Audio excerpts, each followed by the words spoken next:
ಶ್ರೀ ಶರಣಬಸವಾನಂದ ಮಹಾಸ್ವಾಮೀಜಿಯವರನ್ನು ಸ್ಮರಿಸುತ್ತಾ ವೇದಾಂತ ಸಿದ್ಧಾಂತಾಚಾರ್ಯರಾದಂಥ ಪರಮ ಪೂಜ್ಯ ಮಲ್ಲಿಕಾರ್ಜುನ ಮಹಾಶಿವಯೋಗಿಗಳವರನ್ನು ಕೂಡ ಸ್ಮರಿಸಿಕೊಂಡು ವಿಶ್ವಸಂತರು ನಡೆದಾಡುವ ಜ್ಞಾನಕೋಶರಾದಂಥ ಪರಮ ಪೂಜ್ಯ ಶ್ರೀ ಸಿದ್ದೇಶ್ವರ ಮಹಾಸ್ವಾಮೀಜಿಯವರನ್ನು ಕೂಡ ಸ್ಮರಿಸುತ್ತಾ ನಮ್ಮ ಗುರು ಬಂಧುಗಳಾಗಿ ನಿರಂತರ ಮಾರ್ಗದರ್ಶನವನ್ನು ಮಾಡುತ್ತಾ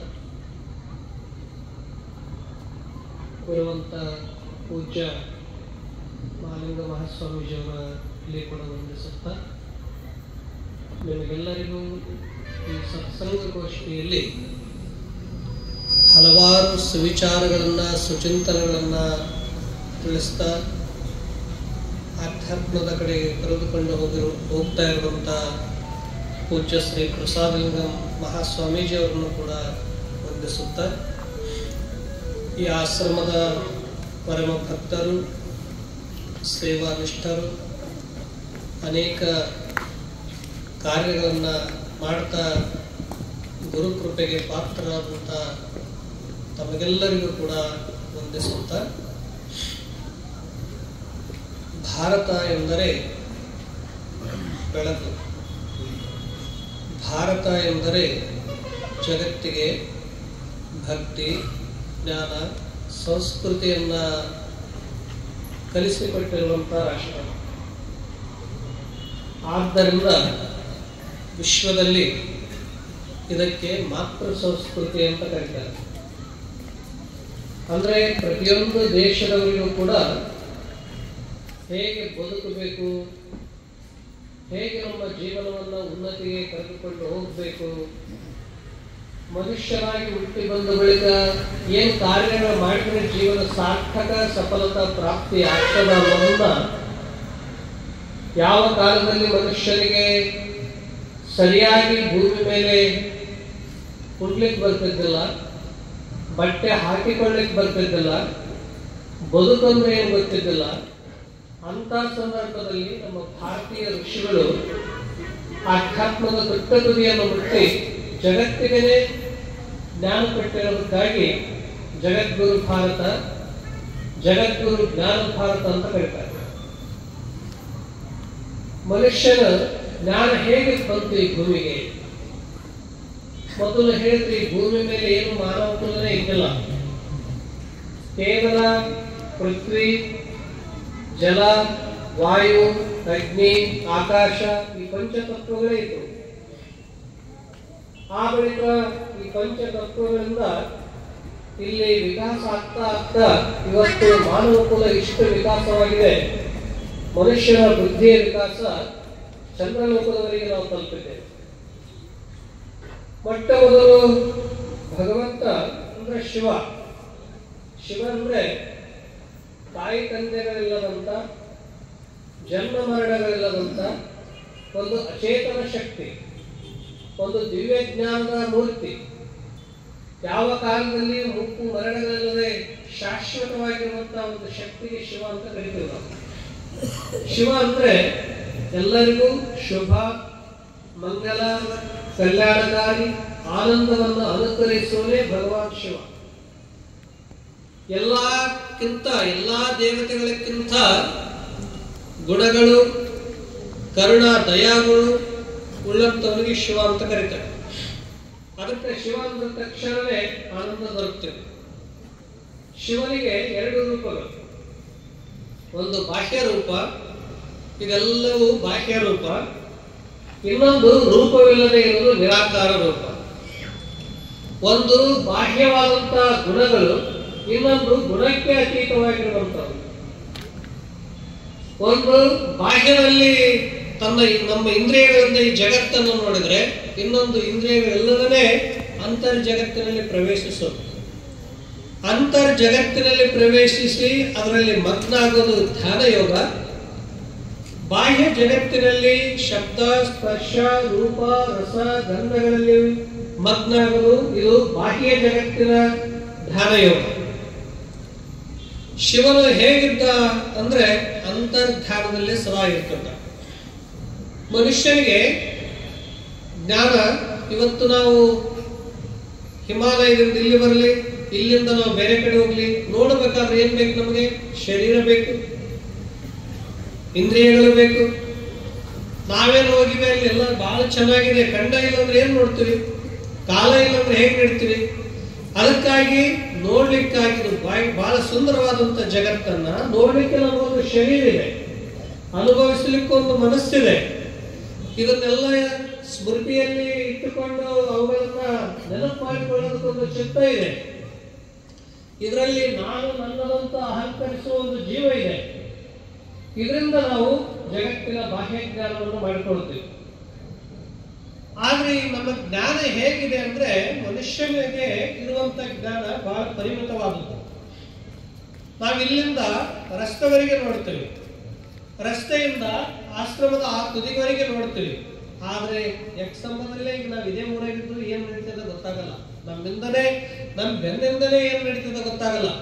ಆದ್ರೆ ಯಾರಿಗೆ ಕಣ್ಣುಗಳಿಲ್ಲದೆ ಸಹಸ್ರ ಕಣ್ಣಿನಿಂದ ಅಂತರ್ ಕಣ್ಣಿನಿಂದ ನೋಡ್ತಾ ಇದ್ದಾನೆಯೋ ಆತನಿಗೆ ದೇವ ಶಿವ ಅಂತ ಕರೀತಾರೆ. ಜಗತ್ತಿನ ಅನುರೇಣು ತೃಣಕಾಷ್ಟಗಳಲ್ಲಿ ಏನೇನು ನಡೀತಿದೆ ಅಂತ ಅನ್ನೋದನ್ನ ಕುಳಿತಲ್ಲೇ ತನ್ನ ಜ್ಞಾನದ ಚಕ್ಷುವಿನಿಂದ ಯಾರು ಅರಿತುಕೊಳ್ಳುವ ಸಾಮರ್ಥ್ಯ ಇದೆ ಆತನಿಗೆ ಶಿವ ಅಂತ ಕರೀತಾರೆ. ಮನುಷ್ಯ ಎಲ್ಲರನ್ನೂ ಮರೆ ಮಾಡಿ ಏನೆಲ್ಲ ಮಾಡಬಹುದು, ಆದ್ರೆ ಈ ಜಗತ್ತಿನ ಒಡೆಯರಿಗೆ ಮರೆ ಮಾಡಿ ಮಾಡ್ಲಿಕ್ಕೆ ಏನೂ ಇಲ್ಲ. ಅಷ್ಟೇ ಅಲ್ಲ, ಎಲ್ಲರನ್ನೂ ನಾವು ಮೋಸ ಮಾಡಬಹುದು. ನನ್ನ ಮನಸ್ಸು ಮೋಸ ಮಾಡಿತ್ತು ಅಂದ್ರೆ ಅಂತಃಪ್ರಜ್ಞೆ ಅನ್ನೋದು ಹೇಳ್ತದ, ನಾನು ಹೇಗಿದ್ದೇನೆ, ನನ್ನ ಜೀವನ ಹೇಗಿದೆ. ನನ್ನ ಜೀವನ ಸ್ವಚ್ಛ ನಿರ್ಮಲ ಇತ್ತಂದ್ರೆ ನನಗೆ ಶಾಂತಿ ಸಂತೃಪ್ತಿ ಸಿಗ್ತದೆ. ನನ್ನ ಆಂತರಿಕ ಜೀವನವೇ ಸ್ವಚ್ಛ ನಿರ್ಮಲ ಇಲ್ಲಂದ್ರೆ ಎಲ್ಲೋದ್ರೂ ನನಗೆ ಶಾಂತಿ ಸಂತೃಪ್ತಿ ಸಿಗಲ್ಲ. ನಾ ಮಾಡಿದ ಕರ್ಮಗಳೇ ನನಗೆ ಸುಖ ದುಃಖಕ್ಕೆ ಕಾರಣದ.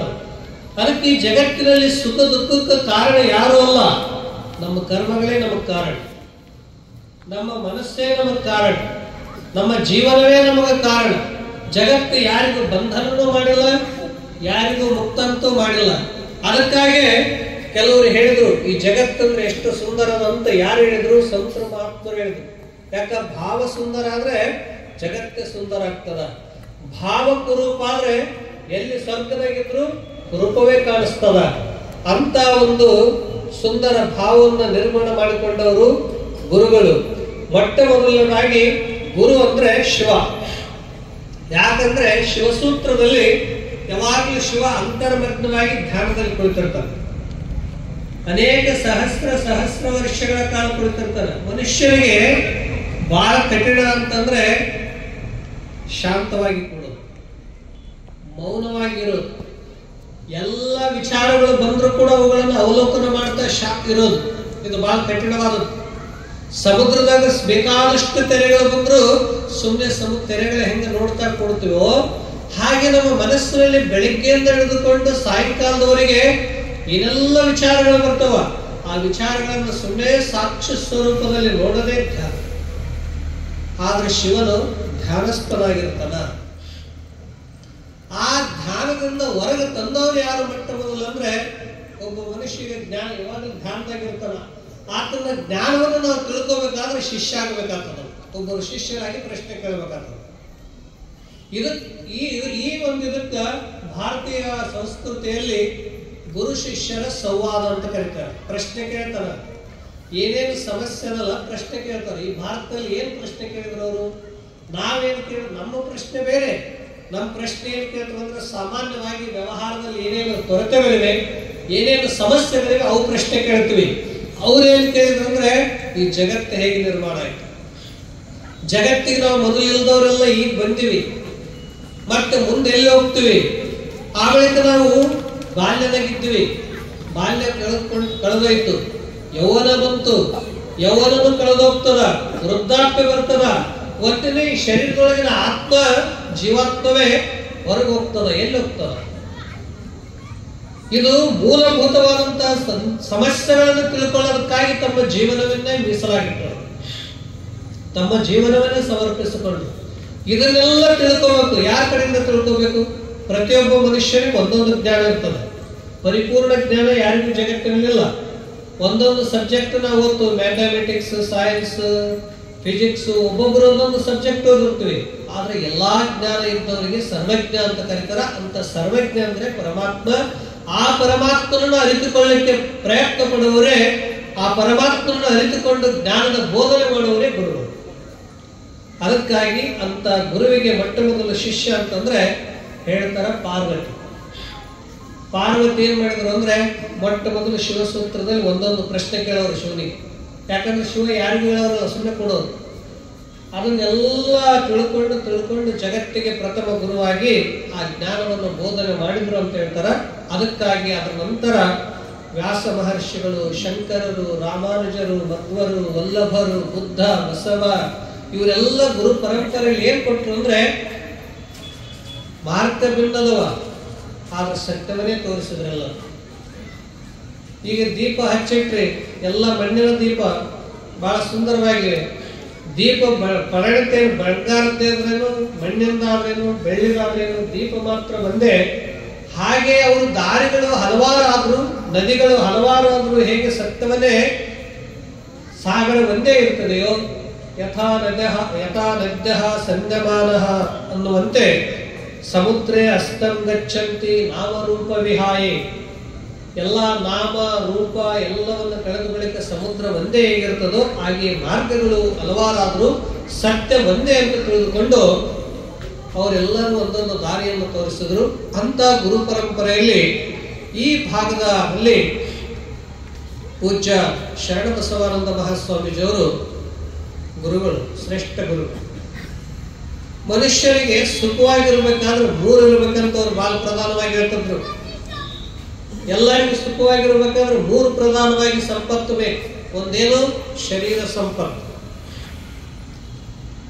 ಶರೀರ ಮಾಧ್ಯಮ ಕಲು ಧರ್ಮ ಸಾಧನ.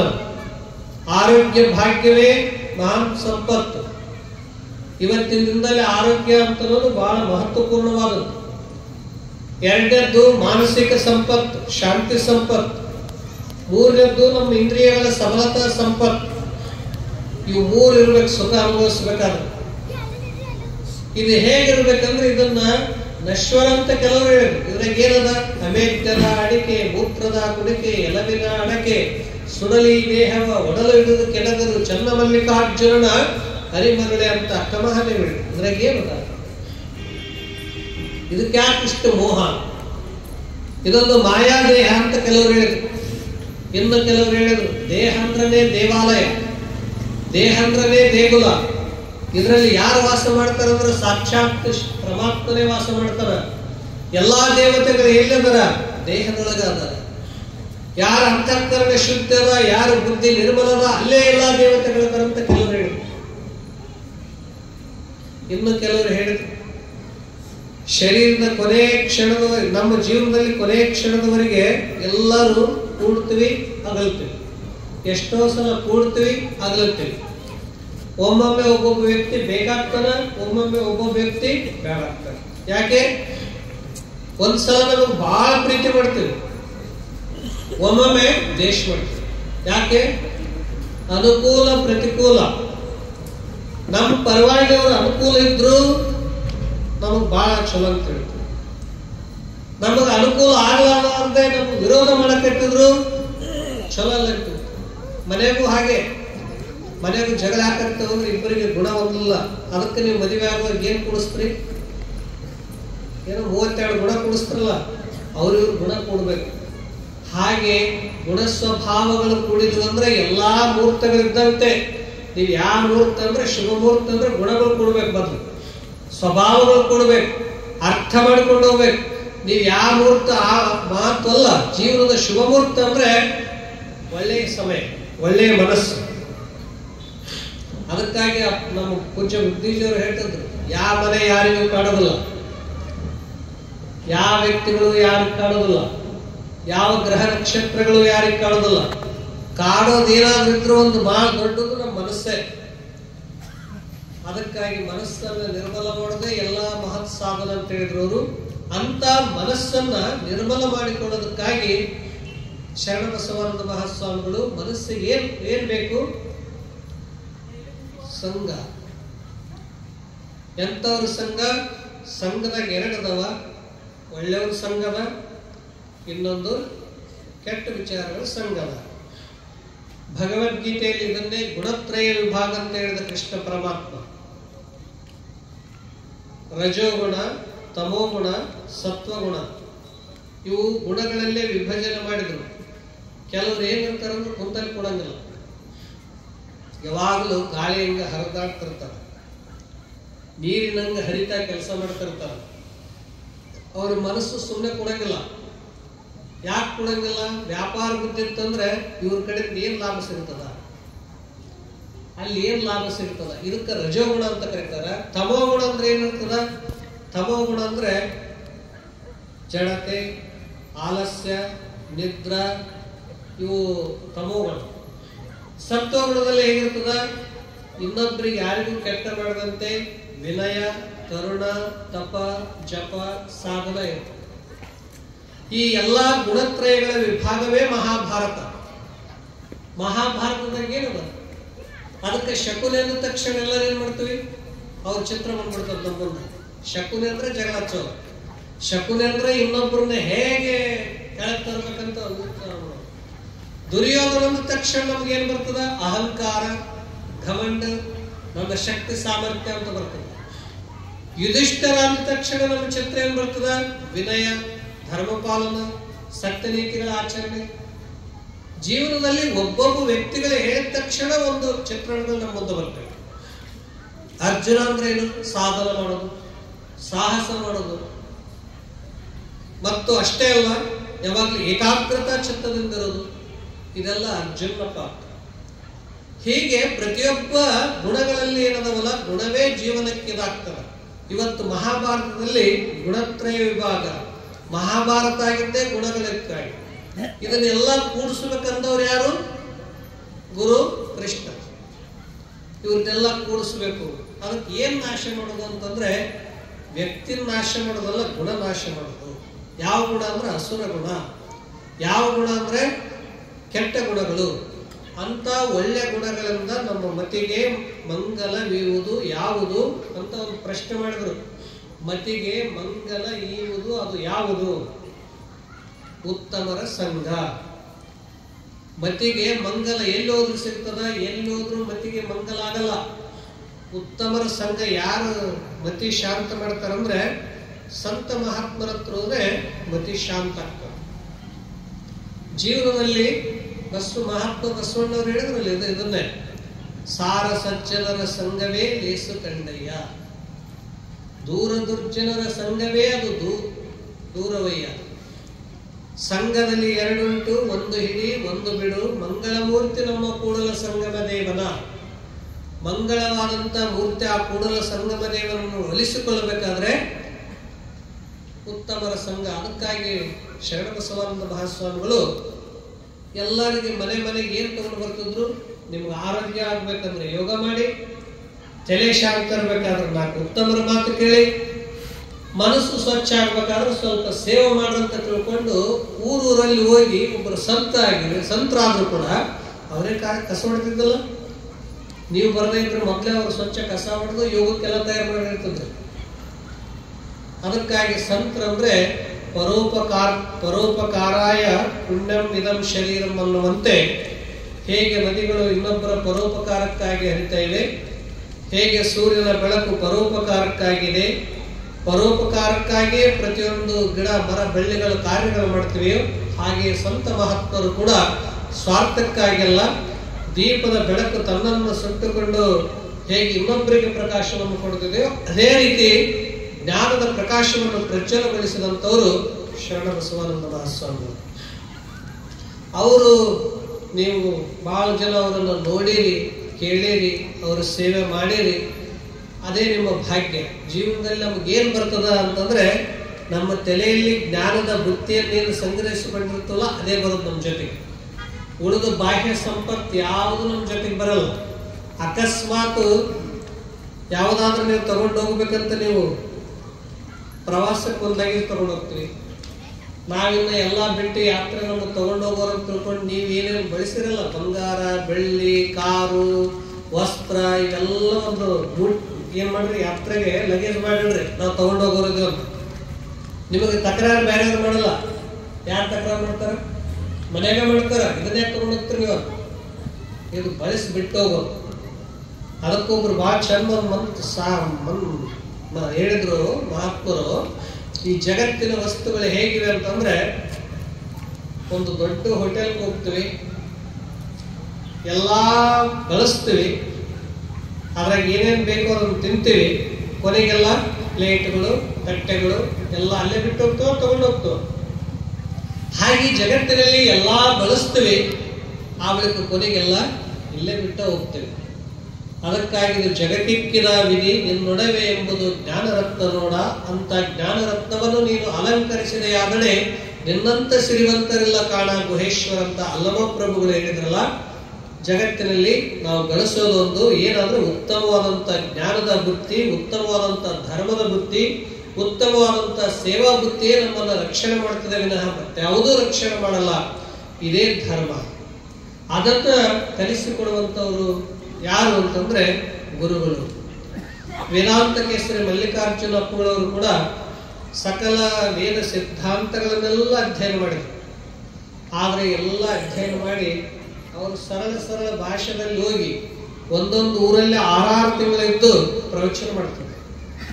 ಈ ಭಾಗಕ್ಕೆ ಮೊಟ್ಟ ಮೊದಲು ಎಲ್ಲಿಗೆ ಬಂದ್ರಂದ್ರೆ ಮಿರಾಜ್ ಮಾಲ್ಗಾಂವ್ ಕಡೆ ಬಂದ್ರು. ಅವ್ರು ಮೊಟ್ಟ ಮೊದಲ ಪ್ರವಚನಕ್ಕೆ 3 ಜನ ಇದ್ರಂತೆ. 3 ಜನ ಇದ್ದಾಗ ಕೇಳಿದ್ರಂತ, ನೀವೇನ್ರಪ್ಪ 3 ಜನರಿಗೆ ಹೇಳ್ತಾರಲ್ಲ. ಅವ್ರು ನೋಡಿದ್ರೆ ವೇದಾಂತ ಸಿದ್ಧಾಂತಗಳನ್ನ ಎಲ್ಲವನ್ನ ಅಧ್ಯಯನ ಮಾಡಿದವ್ರು. ಅವ್ರು ಹೇಳಿದ್ರಂತ, ನೀವು 3 ಜನ ಅಲ್ಲ, 3 ಲೋಕನೇ ಇದ್ರಿ. ನಾಳೆ 3 ಜನರಿಂದ 3000 ಆಯ್ತು. ಆ ಜ್ಞಾನದ ಪರಂಪರೆಯಲ್ಲಿ ಪರಮ ಪೂಜ್ಯ ಬುದ್ಧೀಜಿಯವರು ಎಷ್ಟು ಜನ ಕೊಡ್ತಿದ್ರು ಪ್ರವಚನಕ್ಕೆ? 30,000 ಲಕ್ಷ ಕೊಡ್ತಿದ್ರು. ಯಾಕೆ ಕೊಡ್ತಿದ್ರು? ಅದು ಹೃದಯಕ್ಕೆ ಮುಟ್ಟುತ್ತಿತ್ತು. ಹೃದಯಕ್ಕೆ ಅವ್ರ ಮಾತು ನಮ್ಮ ಮನಸ್ಸಿನ ಒಳಗಿಂದ ಹೇಳ್ತಾರ ಅಂತ ಅನಿಸ್ತಿತ್ತು. ಪೂಜ್ಯ ಬುದ್ಧೀಜಿಯವರು 7ನೇ ತರಗತಿ ಓದುವಾಗ ಶಿವಾನುಭವ ಮಂಟಪದಲ್ಲಿ ವಿಜಯಪುರದಲ್ಲಿ ವೇದಾಂತ ಕೇಸರಿ ಮಲ್ಲಿಕಾರ್ಜುನ ಗುರುಗಳು ಸಿದ್ಧಾಂತ ಶಿಖಾಮಣಿ ಪ್ರವಚನ ಮಾಡ್ತಿದ್ರು. ಸಿದ್ಧಾಂತ ಶಿಖಾಮಣಿ ಅಂದ್ರೆ ಬಹಳ ದೊಡ್ಡದಾದಂತ ಗೀತೆ ಇರುವಂತ ಗ್ರಂಥ. ಆದ್ರೆ ಪ್ರವಚನ ಮಾಡುವಾಗ ಅದನ್ನೆಲ್ಲ ಭಾಷ್ಯ ರೂಪವಾಗಿ ಪೂಜ್ಯ ಸಿದ್ದೇಶ್ವರ ಸ್ವಾಮಿಗಳು ಸಂಗ್ರಹ ಮಾಡಿದ್ದಾರೆ. ಇವತ್ತಿಗೆ ನೀವು ಬೇಕಾದ್ರೆ ನೋಡ್ರಿ, ಒಂದು ಸಿದ್ಧಾಂತ ಶಿಖಾಮಣಿ ಗ್ರಂಥವನ್ನ ಎಷ್ಟನೇ ವಯಸ್ಸಿನಲ್ಲಿ ಬರೆದ್ರಂದ್ರೆ 7ನೇ ಕ್ಲಾಸ್ ಓದುವಾಗ ಬರೆದವರು. 7ನೇ ಕ್ಲಾಸ್ನ ಮಕ್ಕಳಿಗೆ ಬರೆಯಕಾಗ್ತದ? ಸಂಸ್ಕೃತ ಇದ್ದದ್ದನ್ನ ಸರಳ ಭಾಷ್ಯಕ್ಕೆ ಬರಿಬೇಕಾಗಿತ್ತಂದ್ರೆ ಏನೋ ಒಂದು ಅವ್ರು ಮಹಾಜ್ಞಾನಿಗಳು ಇರಲೇಬೇಕಲ್ಲ. ಅದು ಒಂದೇ ಜನ್ಮದ ಪುಣ್ಯ ಅಲ್ಲ, ಒಂದೇ ಜನ್ಮದ ಸಾಧನ ಅಲ್ಲ, ಅದು ಜನ್ಮಗಳ ಸಾಧನೆ. ಅದಕ್ಕಾಗಿ ಅವರು ಸಿದ್ಧಾಂತ ಅವರ ಹೆಸರು ಜಗತ್ ಪ್ರಸಿದ್ಧರಾದರು. ಅಂತ ಮಹಾನ್ ಯೋಗಿಗಳ ಪೂಜ್ಯ ಬುದ್ಧೀಜಿಯವರು ಪ್ರವಚನ ಅವ್ರ ಜ್ಞಾನವನ್ನ ಬದುಕಿನ ತುಂಬೆಲ್ಲ ಕೊಟ್ಟರು, ಜೀವನದ ತುಂಬೆಲ್ಲ ಹಂಚಿದ್ರು. ಜ್ಞಾನ ಹಂಚಿದ್ರೆ ಸಂತೋಷ ಆಗ್ತದ, ಸಂಪತ್ತು ಹಂಚಿದ್ರೆ ಮುಗಿದೋಗ್ತದ. ಸಂಪತ್ತಕ್ಕೆ ಭಯ ಅದ, ಜ್ಞಾನಕ್ಕೆ ನಿರ್ಭಯ ಅದ. ಜ್ಞಾನ ಎಲ್ಲಿ ಹೋದ್ರೂ ನಮ್ಮನ್ನು ರಕ್ಷಣೆ ಮಾಡ್ತದ. ಅದಕ್ಕಾಗಿ ಈ ಜ್ಞಾನ ಪರಂಪರೆ ಅಂತ ಅನ್ನೋದು ಬಹಳ ಶ್ರೇಷ್ಠವಾದದ್ದು. ಪೂಜ್ಯ ವೇದಾಂತ ಕೇಸರಿ ಮಲ್ಲಿಕಾರ್ಜುನ ಮಹಾಶಿವಗಳವರು ಕರ್ನಾಟಕ ಮಹಾರಾಷ್ಟ್ರ ಅಷ್ಟೇ 2 ಭಾಷೆಯಲ್ಲಿ ಪ್ರವಚನ ಮಾಡಿದ್ರೆ, ಪೂಜ್ಯ ಶ್ರೀ ಸಿದ್ದೇಶ್ವರ ಮಹಾಸ್ವಾಮೀಜಿಯವರು ಕೇವಲ ಭಾರತ ಅಲ್ಲ, ಅನೇಕ ರಾಷ್ಟ್ರಗಳಲ್ಲಿ ಹೋಗಿ ಜ್ಞಾನವನ್ನು ಕೊಟ್ಟು ಬಂದರು.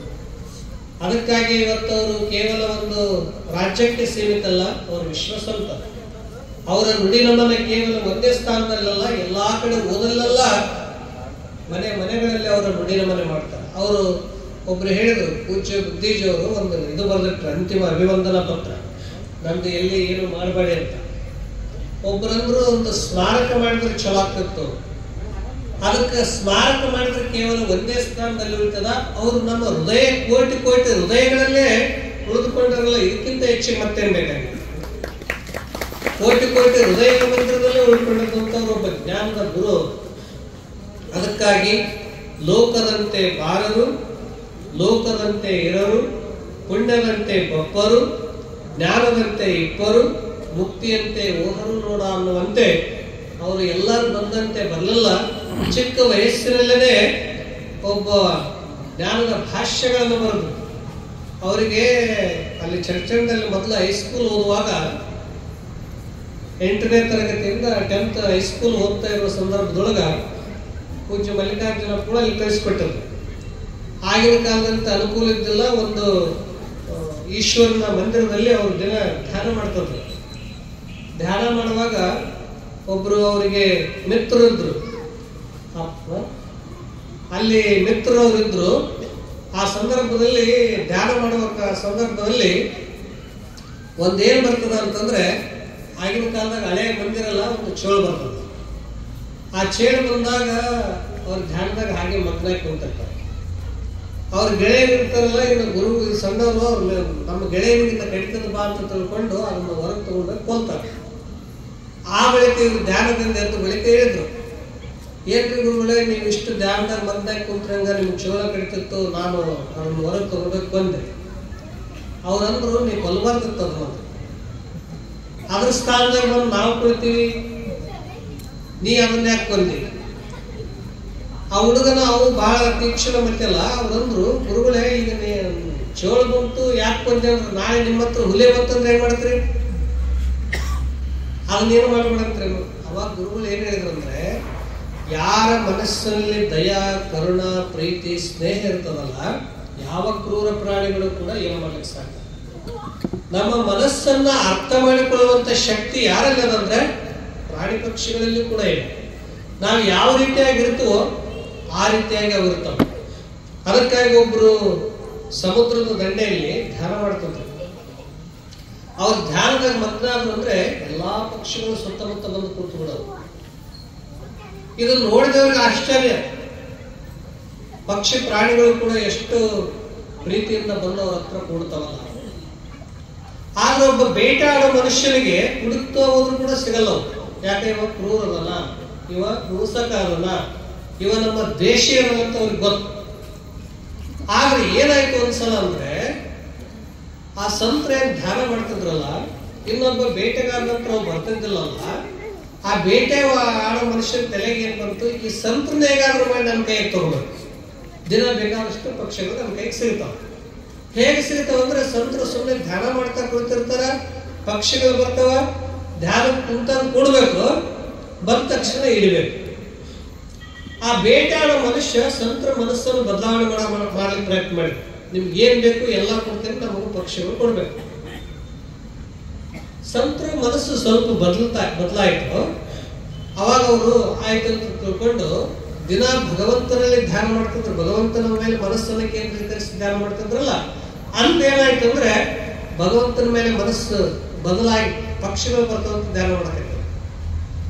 ಅವತ್ತು ಒಂದು ಪಕ್ಷಿಗಳು, ಒಂದು ಪ್ರಾಣಿಗಳ ಅದನ್ನು ಸಮೀಪಿಸಲಿಲ್ಲ. ಮನೋಭಾವನೆಗಳು ಬದಲಾದ್ರೂ ಅವಕ್ಕೂ ಗೊತ್ತಾಗ್ತದೆ. ಈ ಮಾತನ್ನು ಯಾಕೆ ಹೇಳ್ತು ಅಂದ್ರೆ, ನಾವು ಬಿಳಿಗಿರಿ ರಂಗನ ಬೆಟ್ಟದಲ್ಲಿ ಇರ್ತೇವೆ. ಅದು ಬಿಳಿಗಿರಿ ರಂಗನ ಬೆಟ್ಟದಲ್ಲಿ ಸಿಂಹ ಬಿಟ್ಟು ಎಲ್ಲಾ ಪ್ರಾಣಿಗಳಿವೆ. ಆನೆಗಳದವಲ್ಲ, ಆನೆಗಳಷ್ಟು ಬುದ್ಧಿವಂತ ಯಾವಲ್ಲ. ಭೂಮಿಯಾಗ ನೀರು ಎಲ್ಲಿ ಹರಿತದ ಅದು ತನ್ನ ಸೊಂಡೆಯಲ್ಲಿ ಗೊತ್ತಡಿಕೆ. ಆನೆ ಅದು ತನ್ನ ತಾಯಿ ಹೊಟ್ಟೆಯಲ್ಲಿರುವಾಗಲೇ ನಮ್ಮ ಕಾಡು ಎಷ್ಟಿತ್ತು ಅನ್ನೋದಕ್ಕೂ ಗೊತ್ತಾಗ್ತದೆ.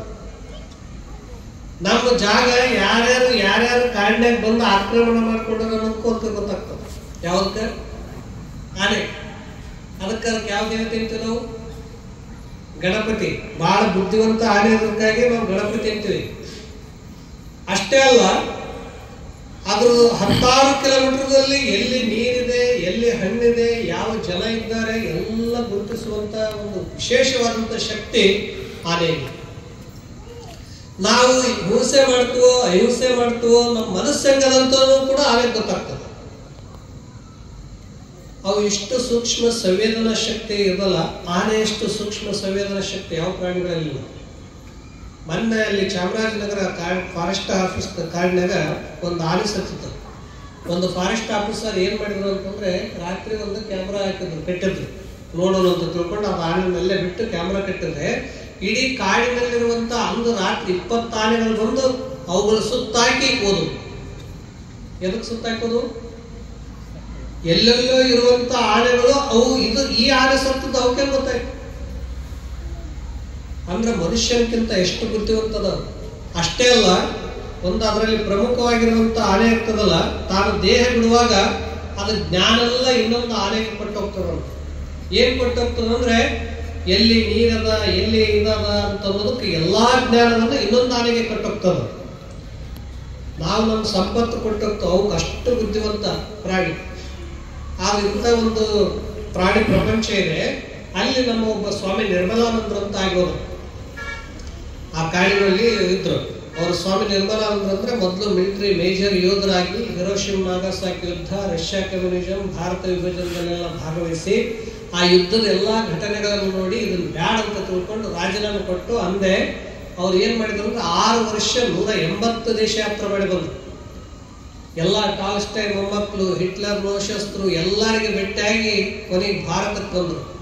ಭಾರತದಲ್ಲಿ ಬಂದು ಮತ್ತೆ ಇಲ್ಲಿ 220 ಸ್ಥಾನ ಸುತ್ತಿ ಕೊನೆಗೆ ಅವ್ರು ಎಲ್ಲಿ ಬಂದ್ರು ಅಂದ್ರೆ ಆ ಫಾರೆಸ್ಟ್ದಲ್ಲಿ ಸ್ವಾಮಿ ನಿರ್ಮಲಾನಂದರು ಆ ಕಾಡಿನಲ್ಲಿ ಇರಕತ್ತಿದ್ರು.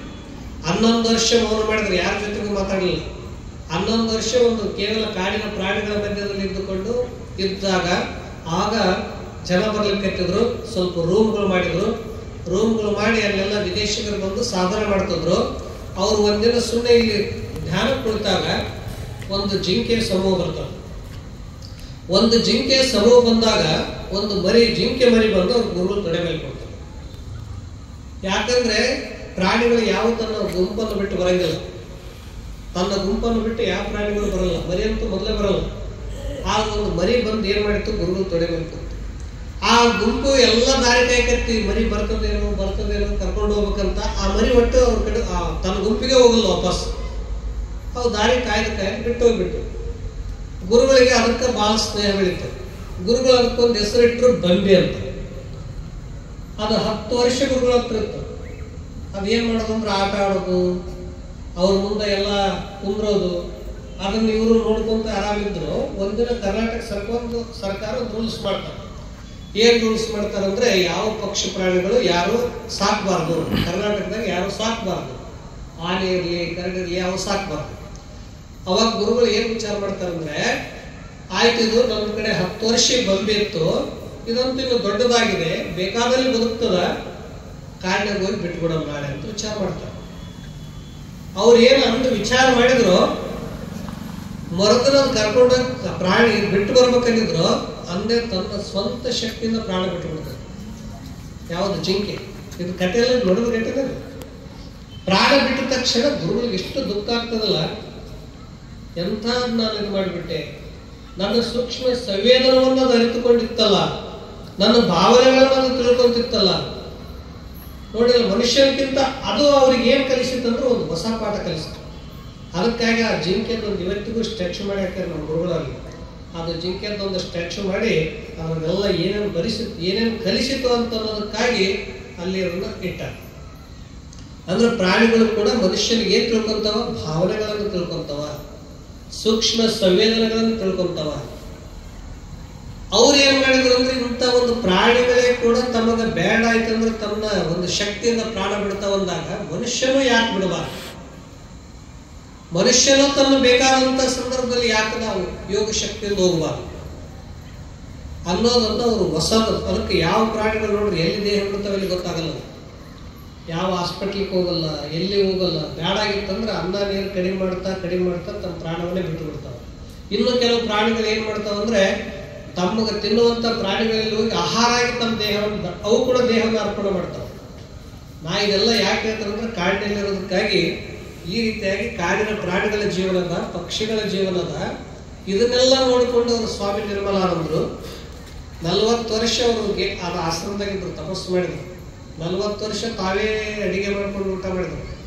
ಯಾರು ಬೇಕಾದವ್ರು ಬಂದ್ರು ನಾ ಎಲ್ಲಿ ಹೋಗ್ಲಿಲ್ಲ, ಅಲ್ಲೇ ಇದ್ರು. ನಾನು ವಿಶ್ವನೇ ಸುತ್ತಿ ಬಂದಿನಿ, ಏನು ಬೇಡ ಅಂತ ತಿಳ್ಕೊಂಡು ಅಲ್ಲೇ ಧ್ಯಾನ ತಪಸ್ಸು ಮಾಡಿದ್ರು.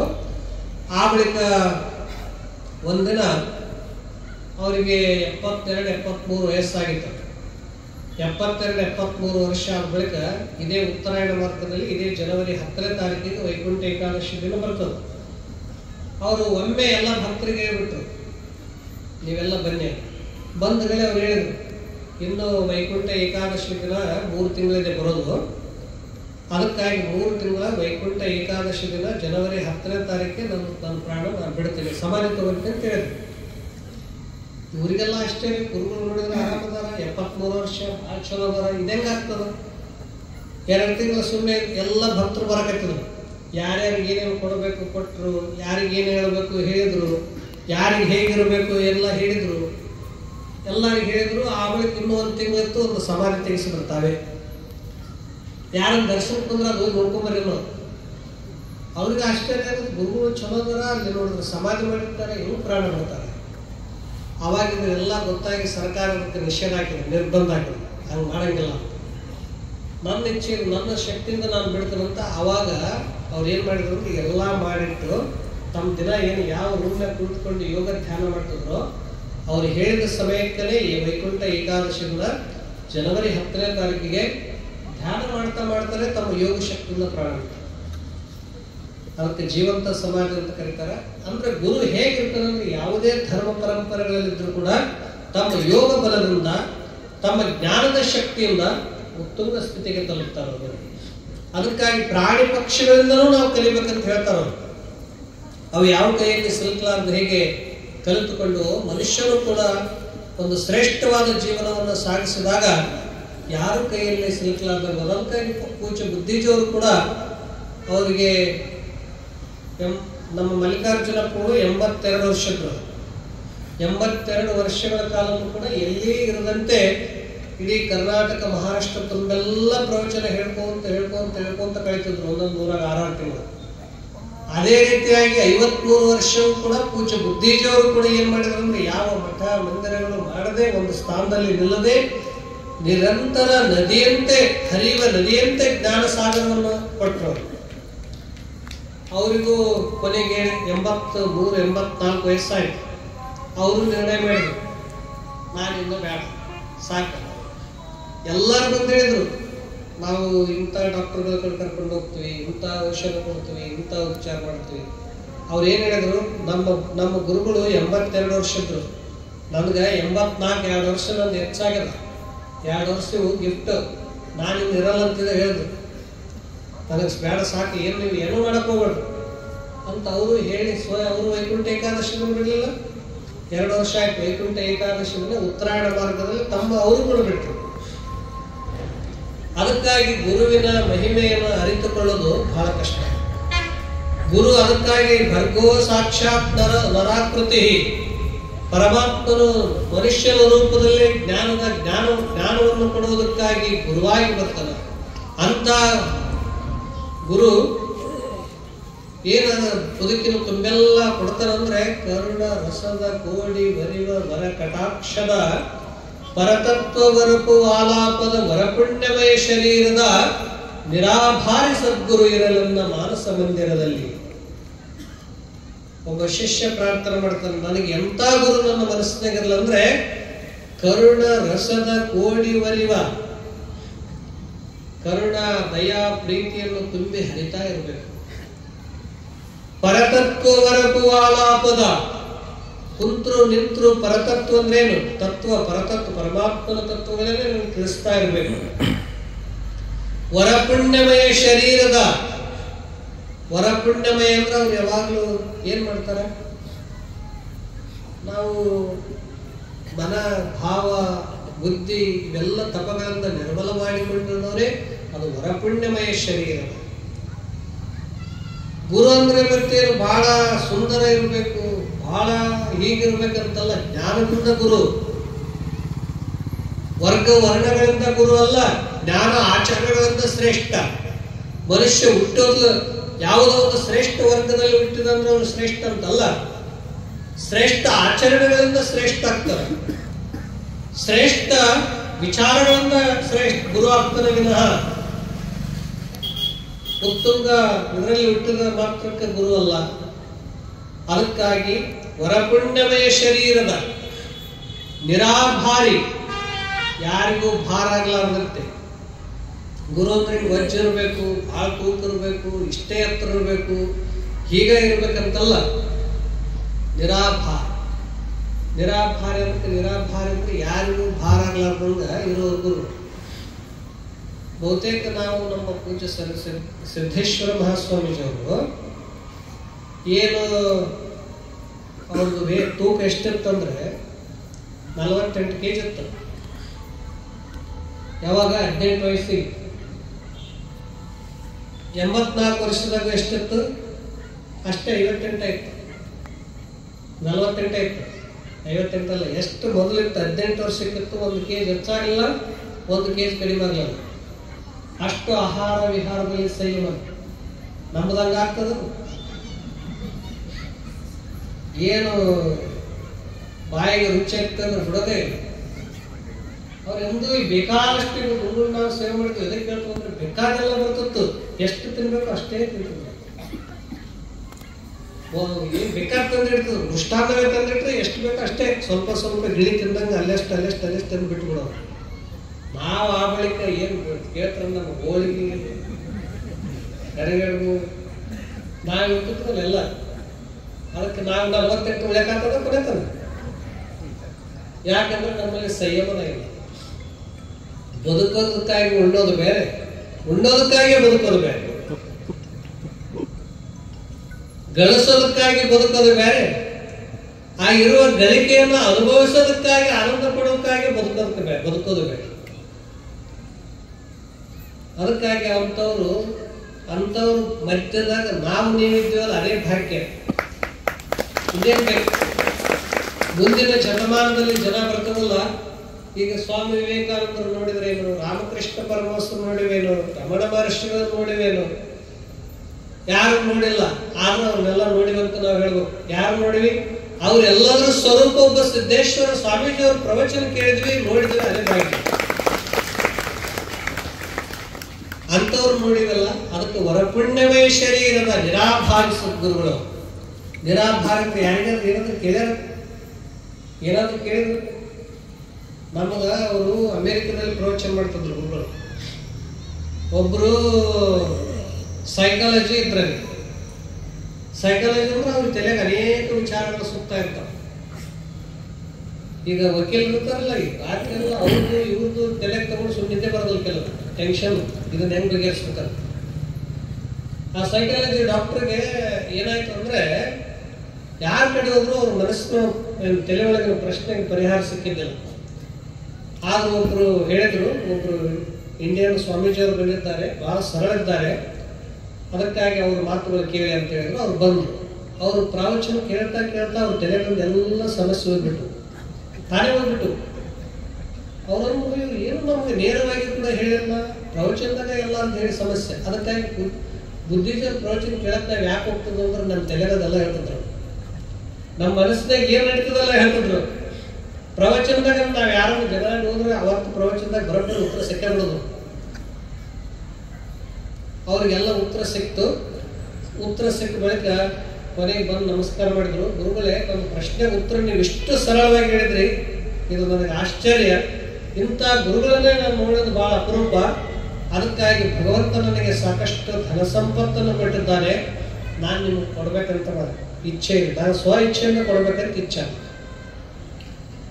ಅವರು ಗುರುಗಳು ಹೇಳಿದ್ರು, ನಾವು ಅವಾಗ ಅಲ್ಲಿ ಇದ್ದೀವಿ, ಅಲ್ಲಿ ಗುರುಗಳು ಇರ್ತಾರೆ, ಕೇಳಿ ಅವ್ರಿಗೆ ಫೋನ್ ಮಾಡಿದ್ರು. ನಮ್ಮ ಗುರುಗಳೇ, ನಾವು ಅಮೇರಿಕದ ಡಾಲರ್ ಕಳಿಸ್ಬೇಕಂತ ಮಾಡಿವಿ, ಅದಕ್ಕೆ ನಿಮ್ಗೆ ಇದು ಕೊಡೋದು.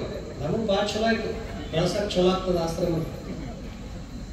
ಆದ್ರೂ ನಮ್ದು ಏನಂದ್ರೆ ಗುರುಗಳ ಮಾತು ಕೇಳೋದು ನಾವು ಏನು ತಗೋಬೇಡದಂತ ಇದು ಮಾಡಿದ್ವಲ್ಲ. ಅದಕ್ಕಾಗಿ ಅವ್ರಿಗೆ ಒಂದು ಮಾತು ನಾವು ಫೋನ್ ಮಾಡಿ ಕೇಳಿದ್ವಿ. ಒಬ್ರು ಅಲ್ಲಿಂದ ನಿಮ್ಮ ಶಿಷ್ಯರು ಸೈಕಾಲಜಿ ಅಂತ ಅವರು ಭಾಳ ಡಾಲರ್ ಕೊಡ್ತೇವೆ ಅಂತಂದಾರ, ಹೇಗೆ ಮಾಡೋದು ಅಂದ್ರೆ ಅವ್ರು ಒಂದೇ ಮಾತು ಹೇಳಿದ್ರಿ, ನಿಮ್ಗೆ ಅವಶ್ಯ ನಮ್ಗೆ ಪ್ರಶ್ನೆ ಕೇಳಿದ್ರು. ಏನು ನಮ್ಗೆ ಅವಶ್ಯ ಅಂತ ಅಂದಿವಿ, ನಾವು ಗುರುಗಳ ಹತ್ರ ಇದೀವಿ, ಆಸೆ ಪಟ್ಟಂಗ ಬಿಡ್ತೀವಿ, ನಮ್ಮ ಮನಸ್ಸಿಗೆ ನೋವಾಗ್ತದೆ, ಇಷ್ಟು ಬಂದಿರ್ತಾನೆ ಹೋಯ್ತಲ್ಲ. ಆದ್ರೂ ಅವ್ರೇ ಏನಂದ್ರು, ಅವಶ್ಯ ಇಲ್ರಿ, ಫೋನ್ ಇಟ್ಟೆ.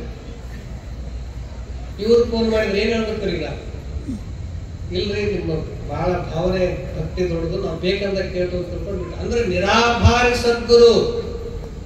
ನಿರಾಭಾರಿ ಅಂದ್ರೆ ಯಾರು ಬೇಕು ಕೊಡ್ತು ಅಂತ ಬಂದ್ರು ಕೂಡ ಬೇಡ ಅಂತವ್ರು. ಅದಕ್ಕೆ ಜಗತ್ತಿನಲ್ಲಿ ಯಾರು ದೊಡ್ಡವರಾಗ್ತಾರಂದ್ರೆ ಕೈ ಮಾಡೋರು ದೊಡ್ಡವರಾಗಲ್ಲ, ಕೈ ಒಟ್ಟಿ ಬೇಡವ್ರು ದೊಡ್ಡವರಾಗಲ್ಲ. ಕೈ ಹಿಂಗ ಉದಾರವಾಗಿ ಕೊಡೋರು ಹೆಂಗ್ ದೊಡ್ಡವರು ಅಂತ ನಾವು ಕರಿತೀವೋ, ಅದಕ್ಕೆ ನಿರಾಭಾರಿ ಅಂದ್ರೆ ಯಾರಿಗೂ ಒಂದು ಬೇಡಲಿಲ್ಲ. ಯಾರಿಗೂ ಬೇಡಲಾರದಂತೆ ಏನಾದ್ರೆ ಬದುಕಿದಂತ ಒಬ್ಬ ತ್ಯಾಗಿ ಯೋಗಿಗಳಿದ್ರೆ ಅದು ಶ್ರೀ ಸಿದ್ದೇಶ್ವರ ಸ್ವಾಮಿ. ಅದಕ್ಕೆ ತ್ಯಾಗದ ಪ್ರತೀಕ ಅಂತ ಕರಿತೀವಿ. ಅಲ್ಲಿ ಹೋಗೋದು ಯಾವ ಗುರುಗಳು ಉದಾಹರಣೆ ಕೊಡೋದು ಬೇಕಾಗಿಲ್ಲ. ಅವ್ರ ಬದುಕೇ ಒಂದು ವಿಶ್ವವಿದ್ಯಾಲಯ, ಅವ್ರ ಬದುಕೇ ಒಂದು ಜಗತ್ತು. ಅಂತವ್ರು ಏನಂತಂದ್ರೆ ಬೇಕಾದ್ರಲ್ಲಿ ತಗೊಳ್ಳಿ, ಆಹಾರದಲ್ಲಿ ತಗೊಳ್ಳಿ, ಸಂಯಮನ ಸಮಯದಲ್ಲಿ ತಗೊಳ್ರಿ. ಅವರಂತ ಸಮಯ ಯಾರಾದ್ರೂ ಪಾಲಿಸ್ಲಿಕ್ಕೆ ಆಗ್ತದೆ? ನಾವು ಗುರುಗಳು ಒಂದ್ಸಲ ಸೇವೆ ಮಾಡಿ ನಮ್ಮ ಕಾರ್ಯಕ್ರಮಕ್ಕೆ ನೀವು ತಯಾರಾಗ್ರಿ ಅಂತ ಹೇಳಿದ್ರು. ನಾವು ಏನ್ ಮಾಡಿದ್ವಿ ಅಂದ್ರೆ ಕಾರ್ಯಕ್ರಮ ತಯಾರಾಗಿ ಅವ್ರ ಗಾಡಿಯಾಗ ಕೊಡ್ಬೇಕು, ನಾವು ಊಟ ಮಾಡ್ಕೊಂಡು ಕುಂತೀವಿ ಆರಾಮ್ಸ. ಊಟ ಮಾಡ್ತಾ ಕುಡಿದ್ರಾಗ ಅವ್ರ ಸಮಯ ಹೋಗ್ಬಿಟ್ಟಿದ್ರು. ನಾವು ಅಲ್ಲಿ ಹೋಗಿ ನೋಡ್ತೀವಿ ಗಾಡಿ ಇಲ್ಲ. ಅಂದ್ರೆ ಸಮಯ ಎಷ್ಟು ಪಾಲನೆ ಮಾಡ್ತೀವಿ. ಅವ್ರು ಬರಲಿ ಬರದೇ ಇರಲಿ, ಆ ಸಮಯಕ್ಕೆ ಅವರು ಪ್ರವಚನ ಮಾಡ್ತಿದ್ರು, ಆ ಸಮಯಕ್ಕೆ ಮುಗಿಸ್ತದ್ರು. ಅಂದ್ರೆ ಸಮಯ ಪಾಲನದಲ್ಲೇ ಇತ್ತು.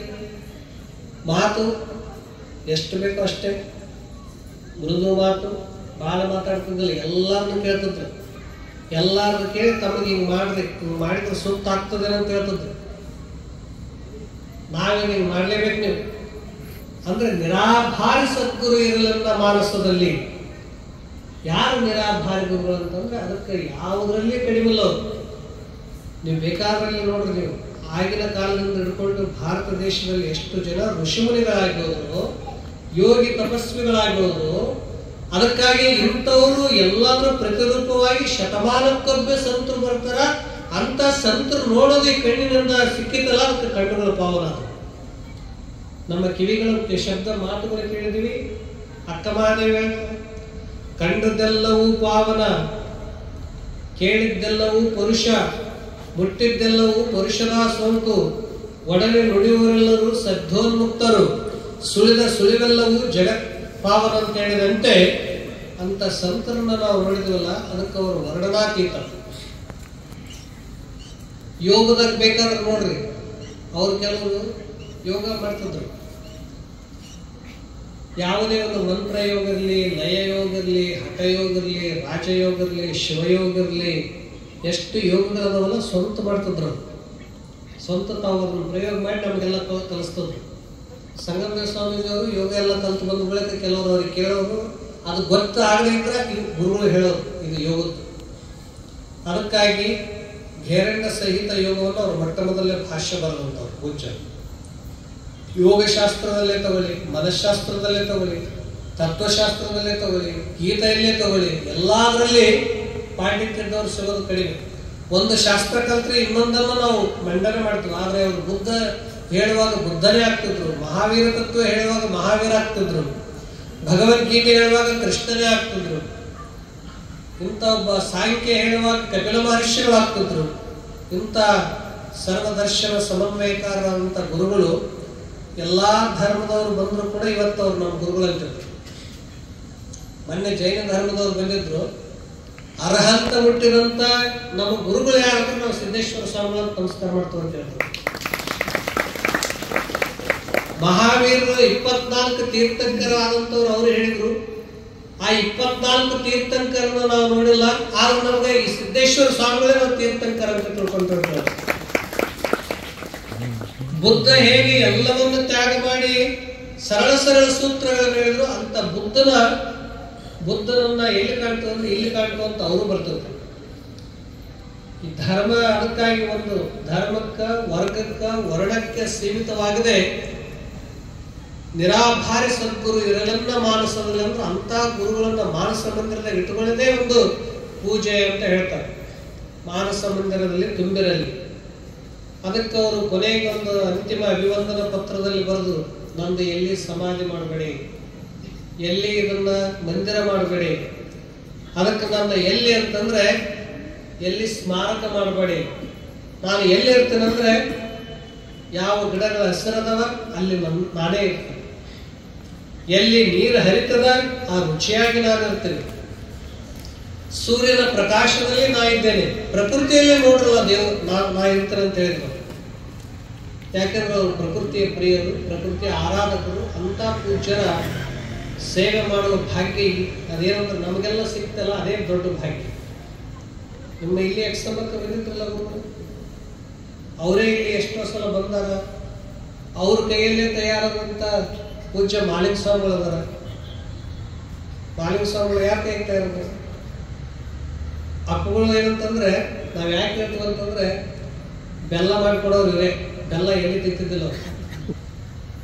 ಇವ್ರು ಏನ್ ಮಾಡೋರು ಅಂದ್ರೆ ಬಹಳ ಸ್ವಚ್ಛ ಅದನ್ನ ಕಬ್ಬಿನ ರಸದಲ್ಲಿ ಇದು ಮಾಡಿ ಅದನ್ನ ತಾವೇ ಸ್ವಂತ ಕೆಮಿಕಲ್ ಹಾಕ್ಲಾರ್ದಂಗೆ ತಂದು ಕೊಟ್ರು ಅಂದ್ರೆ ನಾವು ಬೇಕಾದ್ರೆ ನೀವು ಯಾವ್ದು ಸ್ವೀಟ್ ತಿಂದ್ರೆ ಇವ್ರ ಬೆಲ್ಲದ ಮುಂದೆ ಯಾವ ಸ್ವೀಟ್ ಅಲ್ಲ ಎಲ್ಲ ಸ್ವೀಟ್ ಆಗ್ತದ ಅಂತ ಭಾಳ ಹೇಳ್ತಿದ್ರು ಅಪ್ಪಳಿಗೆ.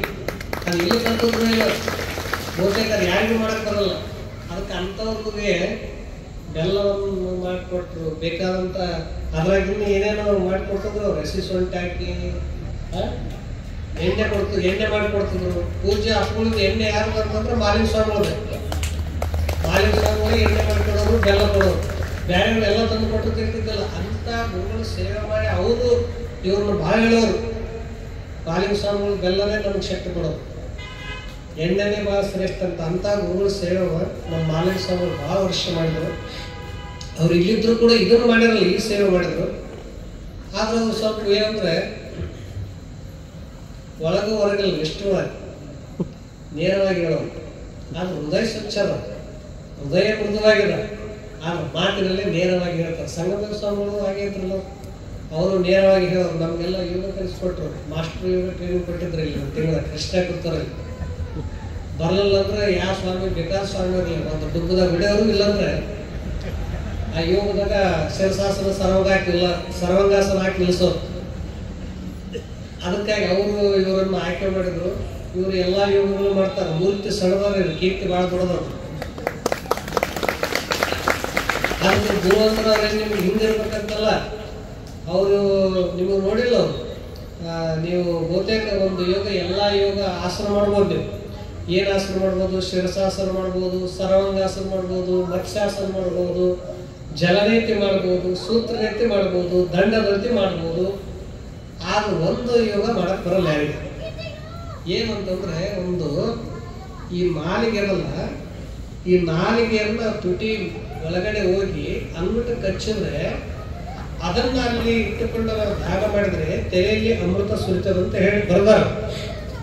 ಯಾವ ಯೋಗದಲ್ಲಿ? ಗೇರಂಡ ಸೈದಲ್ಲಿ ಬರಲ್ಲ. ನೀವು ಬೇಕಾದ್ರೆ ನೋಡಿ ಪ್ರಯತ್ನ ಮಾಡ್ರಿ. ನಾಲಿಗೆ ತಗೊಂಡಾಗ ಎಲ್ಲಿ ಹಿಡಿದು ಅಂಗಟ ಇಲ್ಲಿ ಒಳಗಿಡೋದು, ಇಟ್ಟು ಧ್ಯಾನ ಮಾಡೋದು. ಇಲ್ಲಿ ಬೇಡ, ಮನೆ ಮಾಡಿ ನೋಡ್ರಿ. ಅದನ್ನ ನಮಗಂತೂ ಮಾಡಕ್ಕಾಗಿಲ್ಲ.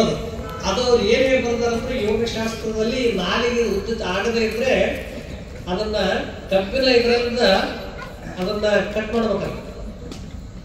ಅದನ್ನು ಮಾಡೋರು ಅಂತಂದ್ರೆ ನಮ್ಮ ಮಾಲಿಂಗ ಸ್ವಾಮಿಗಳು ಒಬ್ಬರೇ ಮಾಡ್ತಾರೆ. ನಾವು ತೋರಿಸಿದ್ರೆ ನೀವು ಎಲ್ಲ ಯೋಗ ಮಾಡ್ತಾರಲ್ಲ, ಇದೊಂದು ಯೋಗ ಮಾಡಿ ತೋರಿಸಿದ್ರೆ ಸಾಕಾಗಿದ್ದು. ನಮಗೇನು ಮಾಡಕ್ ಬರಲ್ಲ. ಅದಕ್ಕೆ ಇಂಥ ಯೋಗಗಳು ಪ್ರಯೋಗ ಮಾಡ್ತಿರ್ತಾರ. ಒಬ್ಬರೇ ರೂಮ್ನಾಗ ಕುಂತವ್ರು ಏನ್ ಮಾಡ್ತಾರಲ್ಲ, ಯೋಗಗಳು ಪ್ರಯೋಗ ಮಾಡ್ತಾರೆ. ನಮಗ ಹೇಳಿದ್ರು, ಏನ್ ಗುರುಗಳೇ ನೀವು ಎಷ್ಟು ಯೋಗ ಮಾಡ್ತೀವಂತ್ರಿ, ನಾವು ನೀವು ಪದ್ಮಾಸನ ಹಾಕೊಂಡು ಕೊಡೋದು ಒಟ್ಟು ಅಗಾಡ್ಬಾರ್ದು. ನಮಗೇನು ಆಗಲ್ಲಪ್ಪ. ಒಂದೊಂದು ತಾಸು ಪದ್ಮಾಸನ ಹಾಕೊಂಡು ಸಿದ್ಧಾಸನ ಹಾಕೊಂಡು ಕೊಡ್ತಾರೆ. ಅದಕ್ಕೆ ಎಲ್ಲಾ ಆಸನಗಳಲ್ಲಿ ಯಾವ ಆಸನ ಶ್ರೇಷ್ಠ ಅಂದ್ರೆ ಸಿದ್ಧಾಸನ. ಸಿದ್ಧಾಸನ ಕಲಿಸಿದ್ರೆ ನಿಮಗೂ ಸಿದ್ಧಾಸನದಲ್ಲಿ ಕುಂತೀವಂದ್ರೆ ಊರ್ಜಾ ಶಕ್ತಿ ಹೆಚ್ಚಾಗ್ತದ, ಇಂದ್ರಿಯಗಳು ಅಂತರ್ಮುಖವಾಗ್ತವ. ಸಿದ್ಧಾಸನದಲ್ಲಿ ಎಲ್ಲ ಜ್ಞಾನ ಆಗ್ತದ. ಆದ್ರಿಂದ ಒಂದು ಮನುಷ್ಯ ನೋಡಿದ ತಕ್ಷಣ ಈ ಮನುಷ್ಯ ಹೆಂಗದ ಅಂತ ಅನ್ನೋದು ಗೊತ್ತಾಗ್ತದ. ಅಂತ ಯೋಗಗಳು ನಿಮ್ಮ ಗುರುಗಳು ಮಾಡ್ತಾರೆ. ಇವ್ರು ಮಾಲಿಂಗ ಸ್ವಾಮಿಗಳು ಅವೆಲ್ಲ ಮಾಡ್ತಿರ್ತಾರೆ. ಸಿದ್ಧಾಸನ ಹಾಕೊಂಡು ಒಂದು ತಾಸು ಕೊಡ್ತಾರ, ಪದ್ಮಾಸನ ಹಾಕೊಂಡು ತಾಸು ಕೊಡ್ತಾರ. ಅದೇನ ಗೇರಂಡ ಸಹಿತದಲ್ಲಿ ಬರೋದಲ್ಲ ಅದನ್ನು ಮಾಡ್ತಾರೆ. ಕೇಸರಿ ಯೋಗ, ಕೇಸರಿ ಮುದ್ರ ಅಲ್ಲ, ಕೇಸರಿ ಯೋಗ ಅಂತಾರ. ಅದಕ್ಕೆ ಕೇಸರಿ ನೀವು ಒಂದ್ಸಲ ಅವ್ರಿಗೆ ಹೇಳ್ರಿ, ಮಾಡಿ ತೋರಿಸ್ರಿ. ಅದಕ್ಕೆ ಆ ಕೇಸರಿ ಯೋಗವನ್ನು ಮಾಡ್ತಾರ. ಈ ರೀತಿಯಾಗಿ ಯೋಗ ಟ್ರೈನಿಂಗ್ದಲ್ಲಿ ಅನೇಕ ಶಿಕ್ಷಣವನ್ನು ಅವರು ಪ್ರಯೋಗ ಮಾಡ್ತಾರೆ. ಅದಕ್ಕಾಗಿ ನೋಡಲ್ಲ ಅವರು ನೀವೇನು ತೊಂದರೆ ಊಟ ಮಾಡಲ್ಲ, ಇಟ್ಟೆ ಊಟ ಮಾಡ್ತಿರ್ತಾರೆ. ಯೋಗಿಗಳಾದವ್ರು ಭಾಳ ಉಣ್ಣಲ್ಲ, ಸ್ವಲ್ಪ ಸ್ವಲ್ಪ ಊಟ ಮಾಡ್ಕೊಂತಾರ. ಯಾವಾಗ ನಾವು ಎಷ್ಟು ವರ್ಷ ಆಯ್ತು ನೋಡಕತ್ತೀವಿ ಅಷ್ಟೇ ಅದ. ನಾವು ಅವ್ರನ್ನ ದಪ್ಪ ಮಾಡ್ಬೇಕಂದ್ರೆ ಏನಾಗಲ್ಲ, ನೀವು ಮಾಡ್ಬೇಕಂದ್ರೂ ಆಗಲ್ಲ. ಅದಕ್ಕಾಗಿ ಸ್ವಲ್ಪ ಹಿತಬುಕ್ ಮಿತಬುಕ್ ಋತುಬುಕ್ ಅನ್ನುವಂತೆ ಯೋಗಿಗಳಾದಂಥವರು ಅಮೇಶವಾಗಿ ಹಿತಬುಕ್ ಮಿತಬುಕ್ ಋತುಬುಕ್, ಹಿತವಾಗಿ ಮಿತವಾಗಿ ಋತುಮಾನಗಳಿಗನುಸಾರವಾಗಿ ಕಾರ್ಯಕರ್ಮಗಳಿಗನುಸಾರವಾಗಿ ಆಹಾರ ವಿಹಾರಗಳನ್ನು ಸೇವನೆ ಮಾಡುವನೇ ಯೋಗಿ ಅಂತ ಹೇಳಿದ್ರಲ್ಲ, ಅಂತ ಒಬ್ಬ ಯೋಗಿಗಳು ನಿಮಗೆ ಮಾನವ ಸಂಗಮ ಸಿಗ್ತಾರೆ. ನಾವು ಏನು ಕಲಿಸೋದೇ ಇಲ್ಲ. ಆದ್ರೆ ಒಳ್ಳೆ ಒಳ್ಳೆ ಸಾಧನೆಗಳನ್ನು ಮಾಡ್ತಾರೆ. ಹಿಮಾಲಯಕ್ಕೆ ಹೋಗಿ ಕಲ್ತು ಬರೋದು ನೀವೇನು ಅವಶ್ಯಕತೆ ಇಲ್ಲ, ಇವರೇ ಹಿಮಾಲಯದ ಎಲ್ಲ ಯೋಗಗಳನ್ನು ಮಾಡ್ತಾರೆ. ಅದಕ್ಕಾಗಿಂತ ಮಾನವ ಸ್ವಾಮಿಗಳು ಪ್ರತಿ ವರ್ಷವೂ ಶರಣಬಸವಾನಂದ ಮಹಾಸ್ವಾಮೀಜಿಯವರು, ಸಂಗಮದೇವ ಸ್ವಾಮಿಯವರು ಆರಾಧನಾ ನಿಮಿತ್ತವಾಗಿ ಅನೇಕ ಇಲ್ಲಿ ಮಹಾತ್ಮರು ಬರ್ತಾರೆ. ನೀವೆಲ್ಲ ಎಷ್ಟು ಜನ ಬಂದಿರಿ, ಎಷ್ಟೋ ಜನ ಎಲ್ಲ ಪ್ರತಿನಿತ್ಯ ಬಂದು ಶಾಂತವಾಗಿ ಕುಳಿತರಲ್ಲ. ನಿಮ್ಗೇನು ಲಾಭ ಅದ ಅಂದರೆ, ಒಂದು 4 ಒಳ್ಳೆ ಮಾತುಗಳು ಕೇಳ್ತೀರಿ, 1 ತಾಸು 2 ತಾಸು ಮೊಬೈಲ್ ಪಕ್ಕಕ್ಕಿಟ್ಟು ಆರಾಮ ಇರ್ತಾರಲ್ಲ, ಅದು ದೊಡ್ಡದು.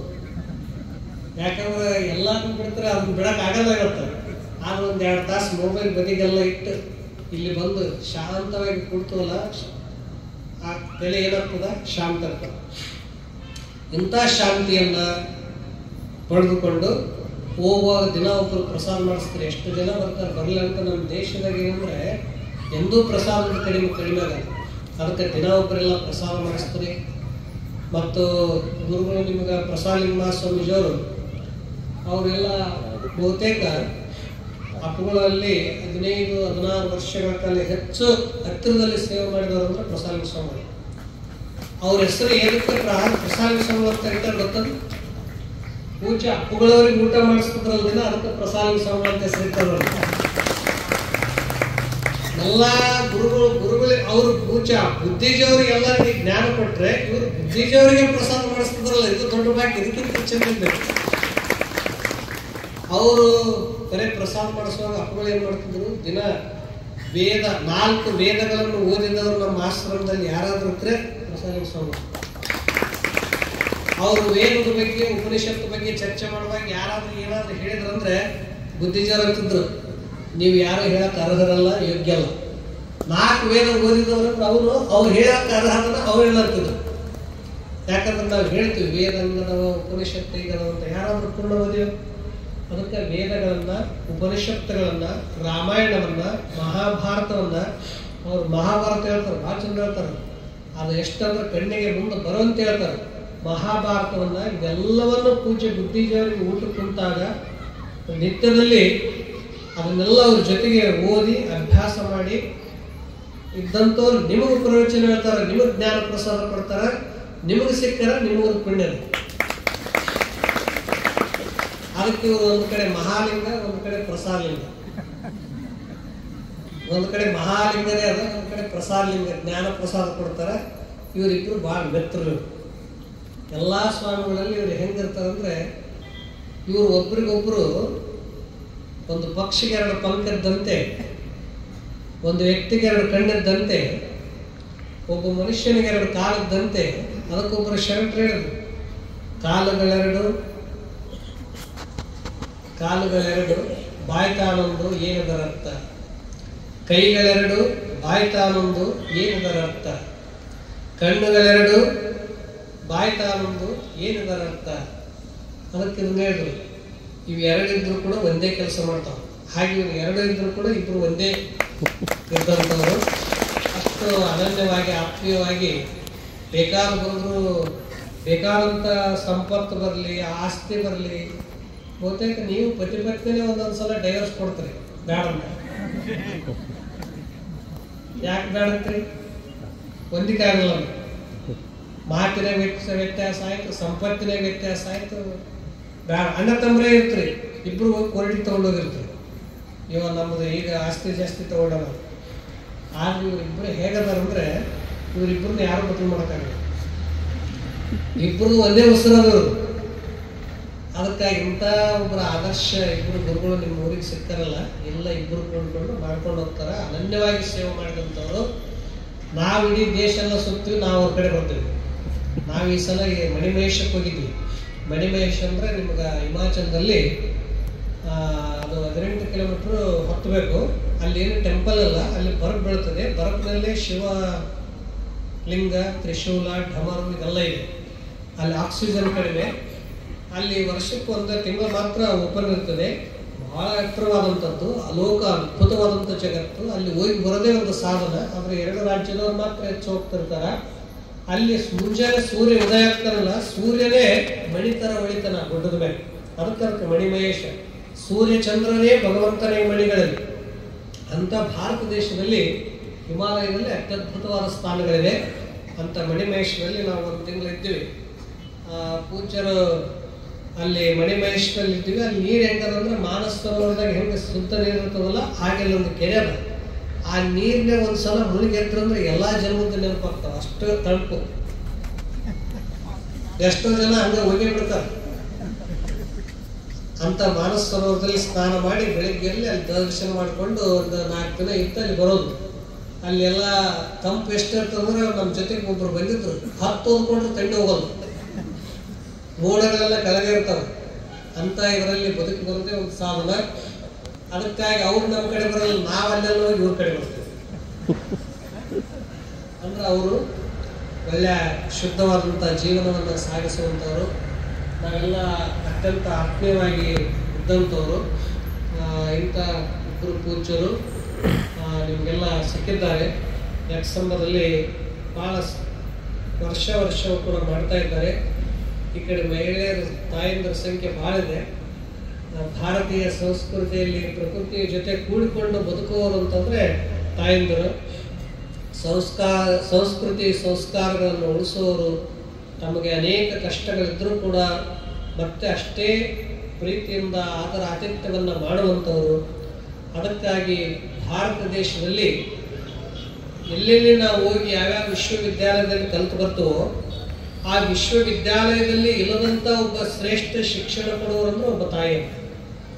ಯಾಕಂದ್ರೆ ಅವ್ರು ಏನು ಕೊಡ್ತಾರಂದ್ರೆ ಭಾಷೆಗಳು ಕಲಿಸ್ತಾರ, ಭಾವನೆಗಳು ಕಲಿಸ್ತಾರ, ಸಂಸ್ಕೃತಿಗಳನ್ನು ಕಲಿಸ್ತಾರ. ಇಂಥ ತಾಯಿಗೆ ನಮ್ಮ ದೇಶದಲ್ಲಿ ಮೊಟ್ಟ ಮೊದಲಿಗೆ ಏನಂತ ಕರೆದ್ವಿ ನಾವು? ಮಾತೃದೇವೋಭವ ಅಂತ ಕರೆದ್ವಿ. ಮೊದಲು ಗುರುದೇವೋಭವನಲ್ಲ, ಮಾತೃದೇವೋಭವ. ಪ್ರತಿ ಮನೆಯಲ್ಲಿ ಒಬ್ಬ ತಾಯಿ ಇದ್ದಾರೆ ಶಿಕ್ಷಣ ಸಂಸ್ಕೃತಿಯನ್ನು ಕೊಡುವಂತ. ತಮ್ಮನ್ನು ಎಷ್ಟೇ ಕಷ್ಟಗಳಿದ್ರೂ ಕೂಡ ಅವನ್ನೆಲ್ಲ ಸಹನೆ ಮಾಡಿಕೊಂಡು ಇನ್ನೊಬ್ಬರಿಗೆ ಹಿತವನ್ನು ಬಯಸುವಂತಾರೆ. ಅದಕ್ಕಾಗಿ ನೀವು ಎಲ್ಲೇ ಏನೇ ಆಯ್ತು ಅಂದ್ರೆ ಪ್ರತಿಯೊಬ್ಬರು ಬಾಯಿಗೆ ಏನ್ ಬರ್ತದೆ? ಪ್ರತಿಯೊಂದು ಬಾಯಿಗೆ ಅಮ್ಮ ಅಂತ ಶಬ್ದ ಬರ್ತದೆ, ಮತ್ತೇನು ಬರಲ್ಲ. ಯಾಕಂದ್ರೆ ಪ್ರತಿಯೊಂದು ರಕ್ತದಲ್ಲಿ ಆಕೆ ಸಂಸ್ಕೃತಿ ತುಂಬಿದ್ದಾಳೆ. ಅಂತ ತಾಯಿಂದರು ತಾವೆಲ್ಲ ಇಲ್ಲಿ ಬಂದು ಪ್ರವಚನವನ್ನು ಕೇಳ್ತೀರಿ. ನನಗಂತೂ ಬಹಳ ಸಂತೋಷ ಆಯಿತು. ನಾವಲ್ಲಿ ಬಿಳಿಗಿರಿ ರಂಗನ ಬೆಟ್ಟದಲ್ಲಿ ಇರ್ತೀವಿ. ನಾವು ಗುರು ನಮನಕ್ಕೆ ಬಂದಾಗ ಪೂಜ್ಯರ ಪ್ರತಿ ವರ್ಷ ಕಡೆ ಬಂದಿರ್ತೀವಿ. ನಿಮ್ಮ ಹೀಗೆ ಇದು ಗುರು ಪರಂಪರೆ ನಿರಂತರವಾಗಿ ನಡಲಿ, ಯೋಗ ಪರಂಪರೆ ಗುರುಗಳಿಂದ ನಿರಂತರವಾಗಿ ನಡಲಿ, ಸತ್ಸಂಗವು ಕೂಡ ನಡಲಿ. ತಾವು ಕೂಡ ಇಲ್ಲಿ ಬರ್ತಾ ಹೋಗ್ತಾ ಇರ್ರಿ. ಯಾವಾಗಲೂ ಅವ್ರ ಕಡೆಯಿಂದ ಎಲ್ಲ ಯೋಗವನ್ನು ಕಲಿರಿ ಮತ್ತು ಪ್ರವಚನವನ್ನು ಕೇಳ್ರಿ. ಅವ್ರು ಭಾಳ ಆಧಾರ ಆತಿಥ್ಯವನ್ನು ಅಷ್ಟೇ ಮಾಡ್ತಾರೆ. ಏನಿದ್ರು ನೇರವಾಗಿ ಹೇಳ್ತಾರೆ. ತಾಯಿ ಬೈತಾ ಇರಬೇಕು. ಯಾಕೆ ಬೈಬೇಕಂದ್ರೆ ಮಕ್ಕಳಿಗೆ ಚಲೋ ಆಗ್ಬೇಕಂದ್ರೆ ಬೈತಾ ಇರ್ಬೇಕು. ಹಾಗೆ ಗುರುಗಳು ಬೈದ್ರೆ ಕಟ್ಟಲ್ಲ. ಅವ್ರು ನಮ್ಮ ಹಿತಕ್ಕಾಗಿ ಬೈತಾರೆ, ಸ್ವಾರ್ಥಕ್ಕಾಗಲ್ಲ. ನಾವೇನು ತಿಳ್ಕೊಂತೀವಿ, ಗುರುಗಳು ಹಿಂಗಂದ್ರು. ಬೈದು ಹೇಳೋರೇ ಚಲೋ ಹೇಳ್ತಾರೆ, ಹೊಗಳಿ ಹೇಳೋರೇ ನಮ್ಮನ್ನ ಅದಕ್ಕೆ ಹೊಗಳಿ ಎನ್ನವು ಹೊನ್ನ ಶೂಲಕ್ಕೇರಿಸಿದರಂತೆ. ಅದಕ್ಕಾಗಿ ನೀವು ಯಾವಾಗಲೂ ಬರ್ತಾ ಇರ್ರಿ. ಇಂಥ ಗುರುಗಳು ಸಿಕ್ಕಿದ್ದಾರೆ. ಮನುಷ್ಯನಿಗೆ ಇವತ್ತು ಆರೋಗ್ಯದ ಸಮಸ್ಯೆ ಸಾಕಷ್ಟು ಇದ್ದಾಗಲೂ ಆ ಎಲ್ಲ ಸಮಸ್ಯೆಗೆ ಪರಿಹಾರ ಯೋಗ, ಭಕ್ತಿ, ಧ್ಯಾನ. ನಮ್ಮಲ್ಲಿ ಮೊನ್ನೆ ಒಬ್ಬರು ಬಂದಿದ್ರು ಆಶ್ರಮಕ್ಕೆ. ಅವರು ಅಮೇರಿಕದ ಸೈಕಾಲಜಿ ಕೌನ್ಸಿಲಿಂಗ್ ಡಾಕ್ಟರ್. ಅವರು ಅಮೇರಿಕದಲ್ಲಿ ಸೈಕಾಲಜಿ ಅಂದರೆ ಮಾನಸಿಕ ರೋಗಿಗಳು ಭಾಳ ಇದೆ. ಅವರು ಎದಕ್ಕಾಗಿ ಬಂದರು ಅಂದರೆ ದಿನನಿತ್ಯ ಮಾನಸಿಕ ರೋಗಿಗಳು ಕೇಳಿ ಕೇಳಿ ಕೇಳಿ ಅವ್ರಿಗೆ ರಾತ್ರಿ ನಿದ್ದೆ ಇರ್ತದಲ್ಲ. ಅದಕ್ಕೆ ಇವ್ರು ನನ್ನ ಮಾನಸಿಕ ಹೋಗ್ಬೇಕಾದ್ರೆ ಏನು ಮಾಡ್ಬೇಕಂತ ಅವ್ರು ಚಿಂತೆ ಮಾಡಕತ್ತಾರೆ. ಇವ್ರ ತಲೆಗಂತಲ್ಲ ನನ್ನ ತಲೆಗೆ ಹಾಕಿ ನನಗೆ ಮಾನಸಿಕ ಹಾಕತ್ತಾರೆ. ಅವ್ರೇನ್ ಮಾಡಿದ್ರು ಅಂತಂದ್ರೆ ಜಗತ್ತಿನಲ್ಲಿ ಯಾವ ಧ್ಯಾನಗಳ ಶ್ರೇಷ್ಠದವಂತ ಎಲ್ಲಾ ಧ್ಯಾನಗಳು ನೋಡಿದ್ರು. ಅವ್ರಿಗೆ ಯಾವ್ದು ಇಷ್ಟ ಆಯ್ತು ಅಂದ್ರೆ ಭಾರತದಲ್ಲಿ ಬುದ್ಧ ಧ್ಯಾನ ಬಹಳ ಇಷ್ಟ ಆಯ್ತು. ಅವ್ರು ಏನ್ ಮಾಡಿದ್ರು, ಬುದ್ಧ ಧ್ಯಾನ ಮಾಡಕ್ ಶುರು ಮಾಡಿದ್ರು. ಅವ್ರ ತಲೆಗೆ ಏನಿತ್ತು ನಾವು ನೆಗೆಟಿವ್ ವಿಚಾರಗಳು ಅವೆಲ್ಲ ಹೋಗಕ್ ಶುರು ಆದ್ರು. ಅವ್ರೇನ್ ಮಾಡಿದ್ರು, ಅವ್ರಿಗೆ 50-60 ವರ್ಷ ಮಹಿಳೆ ತಂದು ಎಲ್ಲಾ ಒಂದೇ ನಿರ್ಣಯ ಮಾಡಿದ್ರು. ಇದ್ರಾಗ ಬಹಳ ಏನೋ ದಿವ್ಯ ಆನಂದ ಅದ, ದಿವ್ಯ ಶಾಂತಿ ಅದ ಜೀವನದಾಗ. ಬರೀ ಇನ್ನೊಬ್ರು ನಾವು ತಿರುಗಾಕೋದಕ್ಕಿಂತ ನಾವು ಒಂದು ಪ್ರಕೃತಿ ಧ್ಯಾನದ ಜೊತೆಗೆ ಬರಿಬೇಕಂತ ತಿಳ್ಕೊಂಡು ತನ್ನ ವೃತ್ತೆಲ್ಲ ಬಿಟ್ಟು ಸಾಮಾನ್ಯರಲ್ಲ ಅವರು ಅಮೆರಿಕದ ಸೈಕಾಲಜಿ ಕೌನ್ಸಿಲಿಂಗ್ ಡಾಕ್ಟರ್ ಕರೋಡ ಕಳಿಸ್ಯಾರ. ಎಲ್ಲಾ ಒಂದ ದಿನ ಬಿಟ್ಟು ಭಾರತಕ್ಕೆ ಬಂದ್ರು. ಭಾರತಕ್ಕೆ ಬಂದು ಹಿಮಾಲಯದಾಗ ಹೋದ್ರು. ಅಲ್ಲಿ ತಾವು ಏನ್ ಮಾಡಿದ್ರು ಅಂದ್ರೆ ಹಿಮಾಲಯದಾಗ ಕುಂತು 100 ವರ್ಷ ತಪಸ್ ಮಾಡಿದ್ರು. ಅವರು ಅದು ಮಹಿಳೆ, ಪುರುಷರನ್ನ ಮಹಿಳೆ ಎಲ್ಲಾ ತಂಡಿ ಸಹಿಸ್ಕೊಂಡು ಅಲ್ಲಿ ಅನ್ನ ನೀರು ಸರಿಯಾಗಿ ಸಿಗದೇ ಇರುವಂತ ನೀರು ನೀವು ಬಾಟ್ಲಾಗಿಟ್ರೆ ಬರ್ಬಾಗ್ತದ, ರಾತ್ರಿ ನಿದ್ದೆ ಬರಲ್ಲ ಅಂತಂದ್ರೆ 3 ವರ್ಷ ಧ್ಯಾನ ಮಾಡಿ ಕೊನೆಗೆ ಬೌದ್ಧ ಸನ್ಯಾಸ ದೀಕ್ಷೆ ತಗೊಂಡಾಳೆ. ಬೌದ್ಧ ಸನ್ಯಾಸ ದೀಕ್ಷೆ ತಗೊಂಡು ನಮ್ಮಲ್ಲಿ ಬರ್ತಿರ್ತಾರೆ, 1 ವಾರ ಧ್ಯಾನ ಮಾಡ್ತಾರೆ. ಅವ್ರು ಧ್ಯಾನ ಏನ್ ಮಾಡ್ತಾರೆ ಅಂದ್ರೆ ಒಮ್ಮೆ ಕುಂತ್ರೆ 8 ತಾಸು ಹೊಟ್ಟೆ ಕಟ್ತೆಗಿಲ್ಲ. ಅವ್ರಿಗೆ ಮಾತಾಡೋರ್ ಕಂಡ್ರೆ ಭಾಳ ಆಗಿ ಬರಂಗ, ನೀವು ಬರೀ ಮಾತಾಡ್ತೀರಿ ಧ್ಯಾನ ಮಾಡಲ್ಲ, ಅವ್ರು ಅನುಭವಿಸಲ್ಲ ಅಂತ ಹೇಳ್ತಾರೆ. ಅವರು ತಮ್ಮ ಹೆಸರು ತಂದು ಎಲ್ಲಾ ಬಿಟ್ಟು ಸಖ ಅಂತ ಇಟ್ಕೊಂಡಾರ ಹೆಸರು. ಸಖ ಅಂದ್ರೆ ಎಲ್ಲರಿಗೂ ಮಿತ್ರರಾಗಿರೋರು. ಅಷ್ಟೇ ಅಲ್ಲ, ಅಷ್ಟು ಭೋಗ ವೈಭವಗಳನ್ನು ತ್ಯಾಗ ಮಾಡಿ ಮುಂಜಾನೆ ಒಂದಿಷ್ಟು ಹಣ್ಣು ತಗೊಂಡ್ರಂದ್ರೆ ಮರದಂತಾನೆ ಏನು ತಗೊಳ್ಳೋದು, ನೀರಷ್ಟೇ ಕೊಡೋದು, ಧ್ಯಾನ ಮಾಡೋದು. ನಾವು ಕೇಳಿದ್ವಿ ಅವರಿಗೆ, ನಿಮ್ಗೆ ಇಷ್ಟ ಆಹಾರ ಸಾಕಾಗ್ತದೆ ಅಂತ. ಅವ್ರು ಹೇಳಿದ್ರು, ಮನುಷ್ಯನಿಗೆ ಸಂತುಷ್ಟಿಯಿಂದ ಇಷ್ಟೇ ತಿಂದ್ರೆ ಪ್ರಕೃತಿಯಿಂದಲೇ ನಿಮ್ಗೆ ಏನೇನ್ ಬೇಕು ಸಿಗ್ತದ, ಇಷ್ಟು ತಿಂದ್ರು ಇನ್ನಷ್ಟು ತಿನ್ಬೇಕಂತ ಇಚ್ಛೆ ಆಸೆ ಇತ್ತಂದ್ರೆ ಅದ್ರಾಗ ಎಂದೂ ಸಂತುಷ್ಟ ಆಗಲ್ಲ. ಅದಕ್ಕಾಗಿ ಸ್ವಲ್ಪ ಆಹಾರ ಮಾಡಿಕೊಂಡು 8 ತಾಸು ಧ್ಯಾನ ಮಾಡ್ತಾ. ಅವ್ರಿಗೆ ನಾವು ಕೇಳಿದ್ವಿ, ನೀವು ಅಮೆರಿಕ ಹೋಗ್ತಿರೋ ಹೇಗೆ? ಅವ್ರು ಹೇಳಿದ್ರು, ನಾನು ಅಮೆರಿಕನೇ ಬಿಟ್ಟೇನೆ, ನಮ್ದು ಇದೇ ಮಾತೃಭೂಮಿ, ಇದೇ ನನ್ನ ಕರ್ಮಭೂಮಿ, ಇದೇ ನನ್ನ ಧ್ಯಾನ ಭೂಮಿ, ನನ್ನ ಪ್ರಾಣವೇ ಸಮರ್ಪಣೆ ಮಾಡ್ತೀನಿ, ಇಲ್ಲೇ ನನಗೆ ಮುಕ್ತಿ ಸಿಗ್ತದಂತ ಅಲ್ಲಿಂದ ಅವ್ರು ಬಿಟ್ಟು ಇಲ್ಲಿಗೆ ಬಂದಾರ. ನಾವೆಲ್ಲ ಹೋಗ್ಬೇಕಂತ ಇಚ್ಛೆ ಪಡಕತ್ತೀವಿ. ಇಲ್ಲೇನಾದ ಎಕ್ಸಂಬಲ, ಬರೇ ಗಬ್ಬು, ಬರೇ ಜಗಳ, ಹಂಗಲ್ಲ. ಎಲ್ಲಿರ್ತದೆ ಅದೇ ದೇವ್ರ ಭೂಮಿಯಾಗಿ ಮಾಡ್ಕೊಂಡು. ಅದಕ್ಕಾಗಿ ವಿದೇಶಿಗಳು ಭಾರತಕ್ಕೆ ಯಾಕೆ ಬರ್ತಾರ ಅಂತಂದ್ರೆ ನಮ್ಮಲ್ಲಿ ಏನಿಲ್ಲ, ಸಂಸ್ಕೃತಿ ಅಲ್ಲ, ಶ್ರೇಷ್ಠ ಸಂಸ್ಕಾರಗಳದ. ಇದ್ರ ದೇಶದ ವೈಭವವನ್ನು ನಾವು ತಿಳ್ಕೊಂಡಾಗ ನಮ್ಗೆ ಗರ್ವಾಗ್ತದೆ. ಅದಕ್ಕೆ ಭಾರತದ ಹುಟ್ಟಬೇಕಾದ್ರೆ ಪುಣ್ಯ ಬೇಕು, ಭಾರತದಲ್ಲಿ ಬೆಳಿಬೇಕಾದ್ರೆ ಒಂದು ಏನೋ ಜನ್ಮಾಂತರದ ಪುಣ್ಯ ಬೇಕು ಅಂತ ಒಂದು ಪುಣ್ಯ ಭೂಮಿ ಭಾರತದಲ್ಲಿ. ಇಲ್ಲಿ ಎಲ್ಲಾ ತರದ ಭಾಷೆಗಳು, ಸಂಸ್ಕೃತಿಗಳು, ಆಹಾರಗಳು, ವಿಚಾರಗಳಿವೆ. ಇಂಥ ಒಂದು ಸಂಸ್ಕೃತಿಯಲ್ಲಿ ನೀವು ಶ್ರೇಷ್ಠ ಗುರುಗಳನ್ನು ಪಡೆದುಕೊಂಡು ಅದರಲ್ಲಿ ಯೋಗ ಅಂತ ಅನ್ನೋದು ಬಹಳ ಉತ್ತಮವಾಗಿರುವಂಥದ್ದು. ಇಂಥ ಯೋಗವನ್ನು ನೀವು ಮಾಡ್ತಾ ಯೋಗಿಗಳಾಗಿ ಕುರುವನ್ನೇ ವೇಹ ಕರ್ಮಾಣಿ ಜಿಜೀವಿಷೇಚ್ಛತಂ ಸಮಾಹ ಏವಂತ ಹಿ ನಾಣ್ಯತೇತು ಅಸ್ತು ನ ಕರ್ಮ ಲಿಪ್ಯತೆ ನಡೆ ಅಂತ ಈಶಾವಾಸ್ಯೋಪನಿಷತ್ತಿನಲ್ಲಿ ಪ್ರತಿಯೊಬ್ಬರು 100 ವರ್ಷ ಬದುಕಲಿಕ್ಕೆ ಇಚ್ಛೆ ಪಡಬೇಕು. ಅದು ಹೇಗೆ ಬದುಕಬೇಕಂದ್ರೆ ಕೆಲಸ ಮಾಡ್ಕೋಂತ, ಎಲ್ಲರ ಜೊತೆಗೆ ನಕ್ಕೋಂತ, ದಿನ ಚಂದ್ರ ಸೂರ್ಯಗಳನ್ನು ನೋಡ್ತಾ, ಆಕಾಶದಲ್ಲಿ ನಕ್ಷತ್ರಗಳನ್ನು ನೋಡ್ತಾ, ಕ್ಷಣವೂ ಆನಂದ ಪಟ್ಕೊಂತ ನಮ್ಗೆ 100 ವರ್ಷ ಕಳೆದು ಹೋಗಿದ್ದೇ ಗೊತ್ತಾಗಬಾರ್ದು, ಹಂಗೆ ಬದುಕಬೇಕಂತ ಹೇಳಿದ್ರು. ನಾವೇನು ಬದುಕ್ತೀವಿ ಇವತ್ತು? ನಮ್ಮದು ಬಹುತೇಕ ನಮ್ಮ ಮನೆಗಳು, ನಮ್ಮ ತಲೆಗೆ, ನಮ್ಮ ವಿಚಾರಗಳೇ ಕಡಿಮೆ, ಇನ್ನೊಬ್ಬರು ವಿಚಾರನೇ ತಲೆಗೆ ಸಿಗ್ತಾವಲ್ಲ. ಅದಕ್ಕೆ ಭಾರತ ದೇಶದಾಗ ಏನಂದ್ರೆ ನಮ್ಮ ತಲೆ, ನಮ್ಮ ಮನಸ್ಸಿನಾಗ ಇನ್ನೊಬ್ಬರು ವಿಚಾರ ತುಂಬಿಕೊಳ್ಳೋದಕ್ಕಿಂತ ಒಳ್ಳೆ ಉಪನಿಷತ್ತು ಋಷಿಗಳ ವಿಚಾರ ತುಂಬಿಕೊಳ್ಳೋದ್ರೆ ಪ್ರತಿಯೊಬ್ಬರು ಯೋಗಿಗಳಾಗ್ತೀವಿ. ಅದಕ್ಕಂತ ಯೋಗತ್ವವನ್ನು ಪಡೆದುಕೊಳ್ಳೋದಕ್ಕೆ ಒಬ್ಬರು ಯೋಗ ಗುರುಗಳದಾರ, ಈ ಕಡೆ ಒಬ್ಬರು ಜ್ಞಾನ ಗುರುಗಳದ. ನೀವು ಯಾವುದೇ ಪ್ರಶ್ನೆ ವೇದ ಉಪನಿಷತ್ನ ಇವ್ರಿಗೆ ಕೇಳ್ರಿ, ಯೋಗದಾಗ ಏನೇ ಪ್ರಶ್ನೆ ಇದ್ರೆ ಇವ್ರಿಗೆ ಕೇಳ್ರಿ. ಒಬ್ರು ಜ್ಞಾನ ಯೋಗಿಗಳು, ಒಬ್ರು ಯೋಗಿಗಳು, ಇಬ್ರು ಸಿಕ್ತಾರಲ್ಲ, ಇನ್ನೇನ್ ಬೇಕು ನಿಮ್ಮೂರಿಗೆ? ಇದೇ ದೊಡ್ಡ ಪುಣ್ಯ. ಬರ್ತಾ ಇದೆ ಅಂತ ಹೇಳಿ ನಿಮ್ಮ ನೋಡಿ ನಮಗೂ ಭಾಳ ಸಂತೋಷ ಆಯಿತು. ಭಾಳ ಇಷ್ಟು ಶಾಂತವಾಗಿ ಕುಳಿತ್ರಿ, ಇಷ್ಟು ಸಂಯಮನ, ಸಹನೆ, ಪ್ರಸನ್ನತೆ ಇದೆಯಲ್ಲ ನಿಮ್ಮ ಮುಖದಲ್ಲಿ, ಎಷ್ಟು ಪ್ರಸನ್ನತೆ ಅದ. ಇಂಥ ಪ್ರಸನ್ನತೆ ಸಿಗೋದೇ ಭಾಳ ಕಡಿಮೆ. ಮತ್ತು ಇಲ್ಲಿ ಕುಂತ್ರನೇ ಒಂದು ಆರೋಗ್ಯ ಚಲೋ ಆಗ್ತದೆ. ಇಲ್ಲಿ ಆರೋಗ್ಯ. ನಾವು ಮುಂಬೈದಾಗಿದ್ವಿ, ಡೆಲ್ಲಿಯಾಗಿದ್ವಿ, ಮಡ್ರಾಸ್ದಾಗಿದ್ವಿ, ಎಲ್ಲ ದೇಶದಾಗ ಕೂತೀವಿ. ಹಿಂಗೆ ಕುಂದ್ರಕ್ಕೆ ಆಗೋದೇ ಇಲ್ಲ. ಹಿಂಗೆ ಕುಂತು ಹೋದ್ರೆ ಒಂದಿನ ಕುಂತು ಹೋದ್ರೆ ಮರದಲ್ಲಿ ಹಾಸ್ಪಿಟ್ಲಿಗೆ ಹೋಗ್ಬೇಕು. ಯಾಕಂದ್ರೆ ಒಳಗೆಲ್ಲ ಕಾರ್ಬನ್ ತುಂಬಿಡ್ತಾವೆ, ಮುಖ ಎಲ್ಲ ಕಪ್ಪಾಗಿರ್ತದೆ. ನೀವು ಇಲ್ಲಿ ಕುಂತ್ರೆ ಆರೋಗ್ಯ ಸುಧಾರಿರುತ್ತೆ. ಯಾಕಂದ್ರೆ ಸ್ವಚ್ಛ ಗಾಳಿ ಅದ. ಮತ್ತು ಒಬ್ಬ ವ್ಯಕ್ತಿ ಇನ್ನೊಬ್ಬ ವ್ಯಕ್ತಿಗೆ ಭೇಟಿಯಾಗಿ ಭೇಟಿಗೆ ಬರ್ಬೇಕಾದ್ರೆ ಮೊದಲೇ ಇದು ತೊಗೊಂಡು ಬರ್ಬೇಕು, ಟೈಮ್ ತೊಗೊಂಡು ಬರ್ಬೇಕು. ನೀವು ನೋಡಿರಿ ಇಷ್ಟು ಜನ ಬಂದ್ರಲ್ಲ, ಅದು ಯಾವುದು ಯಾರಿಂದ ಸ್ವಯಂ ಇಚ್ಛೆಯಿಂದ, ನಿಮ್ಗೆ ಯಾರು ಹೇಳಿಲ್ಲ. ಅದಕ್ಕೆ ಗುರುಗಳ ಕಡೆ ಹೋಗ್ಬೇಕಾದ್ರೆ ಯಾರು ಹೇಳಬೇಕಾಗಿಲ್ಲ, ಭಗವಂತನ ಕಡೆ ಹೋಗ್ಬೇಕಾದ್ರೆ ಯಾರು ಹೇಳಬೇಕಾಗಿಲ್ಲ, ಈಶ್ವರನ ಕಡೆ ಹೋಗ್ಬೇಕಾದ್ರೆ ಯಾರು ಹೇಳಬಾರ್ದು. ಸ್ವಯಂ ಇಚ್ಛೆಯಿಂದ ಹೋಗೋದೇ ಅದು ಭಕ್ತಿ. ಸ್ವಯಂ ಇಚ್ಛೆಯಿಂದ ಮಾಡೋದೇ ಅದು ಶ್ರೇಷ್ಠ ಧರ್ಮ. ಸ್ವಯಂ ಭಕ್ತಿ, ಅದಕ್ಕೆ ಬೆಲೆ ಕಟ್ಟಕ್ಕಾಗೋದಿಲ್ಲ. ಮನುಷ್ಯನಿಗೆ ಎಲ್ಲ ಬೆಲೆ ಕಟ್ಟಕ್ಕಾಗ್ತದ. ಪರಿಶುದ್ಧವಾದ ಪ್ರೀತಿಗೆ ಏನಾದ್ರೂ ಬೆಲೆ ಕಟ್ಟಕ್ಕಾಗ್ತದ? ಮಗು ತಾಯಿ ಒಬ್ಬ ಮಗುವಿನ ಮಾಡಿದ ಮೇಲೆ ಇಟ್ಟಿರುವಂತ ಪ್ರೀತಿಗೆ ತಾಯಿ ಮಕ್ಕಳಿಗೆ ಬೆಲೆ ಕಟ್ಟಕ್ಕಾಗ್ತದ? ಹಾಗೆ ಗುರು ಶಿಷ್ಯರ ಭಾವನೆಗೂ ಕೂಡ ಬೆಲೆ ಕಟ್ಟಕ್ಕಾಗೋದಲ್ಲ. ಅಂತ ಭಕ್ತಿಯಿಂದ ನೀವು ಬಂದ್ರಲ್ಲ, ನೀವು ಕೂಡ ನಿಮ್ಮ ಧರ್ಮ ಕರ್ತವ್ಯಗಳನ್ನು ಪಾಲಿಸ್ತೀರಿ.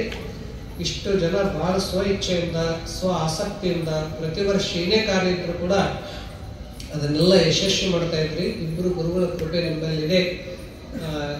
ಈಗ ಪೂಜ್ಯ ಬಾಲಿಂಗ ಸ್ವಾಮೀಜಿಯವರು 3ನೇ ಗುರುಗಳು, ಅವರೆಲ್ಲ ನಿಮಗೆ ಬಹಳ ಅಚ್ಚುಕಟ್ಟಾಗಿ ನಡೆಸ್ಕೊಂಡು ಹೋಗ್ತಾ ಇದ್ದಾರೆ. ನನಗಂತೂ ತುಂಬ ಸಂತೋಷ ಆಯಿತು. ನೀವು ಆ ಕಡೆ ಬಂದ್ರೆ ಬನ್ನಿ, ಮೈಸೂರು ಕಡೆ ಬಂದ್ರಂದ್ರೆ ಬೆಳಗೆರೆ ರಂಗನ ಮಠಕ್ಕೆ ಬನ್ನಿ. 6 ಒಳಗೆ ಬರ್ಬೇಕು, 6 ಮುಂದೆ ಬಂದ್ರೆ ಎಲ್ಲ ಗೇಟ್ಗಳು ಬಂದ್ ಮಾಡಿರ್ತಾರೆ. ಯಾಕಂದರೆ ಭಾಳ 5 ಗಂಟೆ ಒಳಗೆ ಬರ್ಬೇಕಲ್ಲಿ. ಮತ್ತು ಅಲ್ಲಿ ಭಾಳ ಟ್ರೈಬಲ್ ಏರಿಯಾ ಅಂದರೆ ಆದಿವಾಸಿ ಜನ ಇರ್ತದೆ. ಭಾಳ ಶಾಂತವಾದ ಸ್ಥಾನಲ್ಲಿ, ಭಾಳ ಒಳ್ಳೆ ನೀರು, ಒಳ್ಳೆ ವಾತಾವರಣ, ಒಳ್ಳೆ ಪ್ರಕೃತಿ ಇದೆ ಅಲ್ಲಿ. ಅದಕ್ಕೆ ನೀವು ಆ ಭಾಗಕ್ಕೆ ಬಂದ್ರೆ ಬನ್ನಿ. ನಾವು ಮೊದಲು ಯಾಕೆಂದರೆ ಬಿಜಾಪುರ ಇರ್ತೀವಿ, ಹಿಮಾಲಯನೂ ಇರ್ತೀವಿ, ಡೆಲ್ಲಿ ನೋಯ್ಡಾನು ಇರ್ತೀವಿ. ಈಗ ನಾವು ಒಂದೇ ಇಲ್ಲ, ಭಾರತನೇ ನಂಬುದದು. ಎಲ್ಲ ಕಡೆಗೂ ಯೋಗ ಇರ್ತೀವಿ, ಎಲ್ಲ ಕಡೆಗೂ ಯೋಗ ಕಲಿಸ್ತೀವಿ. ಅದಕ್ಕಾಗಿ ಈ ಸದ್ಯ ನಾವು ಬೆಳಿಗ್ಗೆ ಬೆಟ್ಟಕ್ಕೆ ಇರ್ತೀವಿ. ಅಲ್ಲಿ ಬಂದು ಅವ್ರನ್ನ ಹೇಳಿದ್ರಲ್ಲ ಸ್ವಾಮಿ ನಿರ್ಮಲಾನಂದರು, ಅವ್ರ ಆಶ್ರಮ. ಅವರು ಭಾಳ ಮಹಾನ್ ತಪಸ್ವಿಗಳು. ದೇಶ ವಿದೇಶದಲ್ಲಿ ಜನ ಬರ್ತಾ ಇರ್ತಾರೆ ಅಂತ ಹೇಳಿ, ಮತ್ತು ನಿಮ್ಮನ್ನು ನೋಡಂತ ನಮಗೆ ಭಾಳ ಸಂತೋಷ ಆಯಿತು. ಹೀಗೆ ನೀವು ಬರ್ತಾ ಇದ್ರಿ, ನಾವು ಹಾಗೆ ಬರ್ತಾ ಇರ್ತೀವಿ. ನಿಮ್ಮನ್ನೆಲ್ಲ ನೋಡಬೇಕಂತ ನಾವು ಬಂದ್ವಿ. ಎಕ್ಸಂಬದಂದ್ರೆ ಎಷ್ಟು ಚೆನ್ನಾಗಿದ್ದಾರೆ, ಎಷ್ಟು ಶಾಂತವಾಗಿದ್ದಾರೆ, ಎಷ್ಟು ಅವ್ರು ಆದ ಪ್ರೀತಿ ಆತಿಥ್ಯವನ್ನು ತೋರಿಸ್ತಾರೆ ಅಂತ. ನಿಮ್ಮ ಬೆಲೆ ಕಟ್ಟಲಿಕ್ಕೆ ಆಗದಂಥ ಒಂದು ಸಂಸ್ಕೃತಿಯನ್ನು ಪರಿಪಾಲನೆ ಮಾಡ್ಕೊಂಡಿದ್ರಿ ಅಂತ ಹೇಳಿ ಪೂಜ್ಯರಿಗೂ ತಮಗೆಲ್ಲರಿಗೂ ಹೊಂದಿಸಿ ನಾವೇ ಯೋಗ ಕಲಿಸ್ಬೇಕಾಗಿರೋದು. ಎಲ್ಲ ಚೆನ್ನಾಗಿ ಗುರುಗಳು ಯೋಗ ಕಲಿಸ್ತಾನೆ ಇರ್ತಾರೆ. ಅದಕ್ಕಾಗಿ ಎಲ್ಲ ಗುರುಗಳ ಸೇವೆಯನ್ನು ತಾವು ಮಾಡ್ತಾ ಇದ್ದೀವಿ ಅಂತ ಹೇಳಿ ನನ್ನ ಮಾತಿಗೆ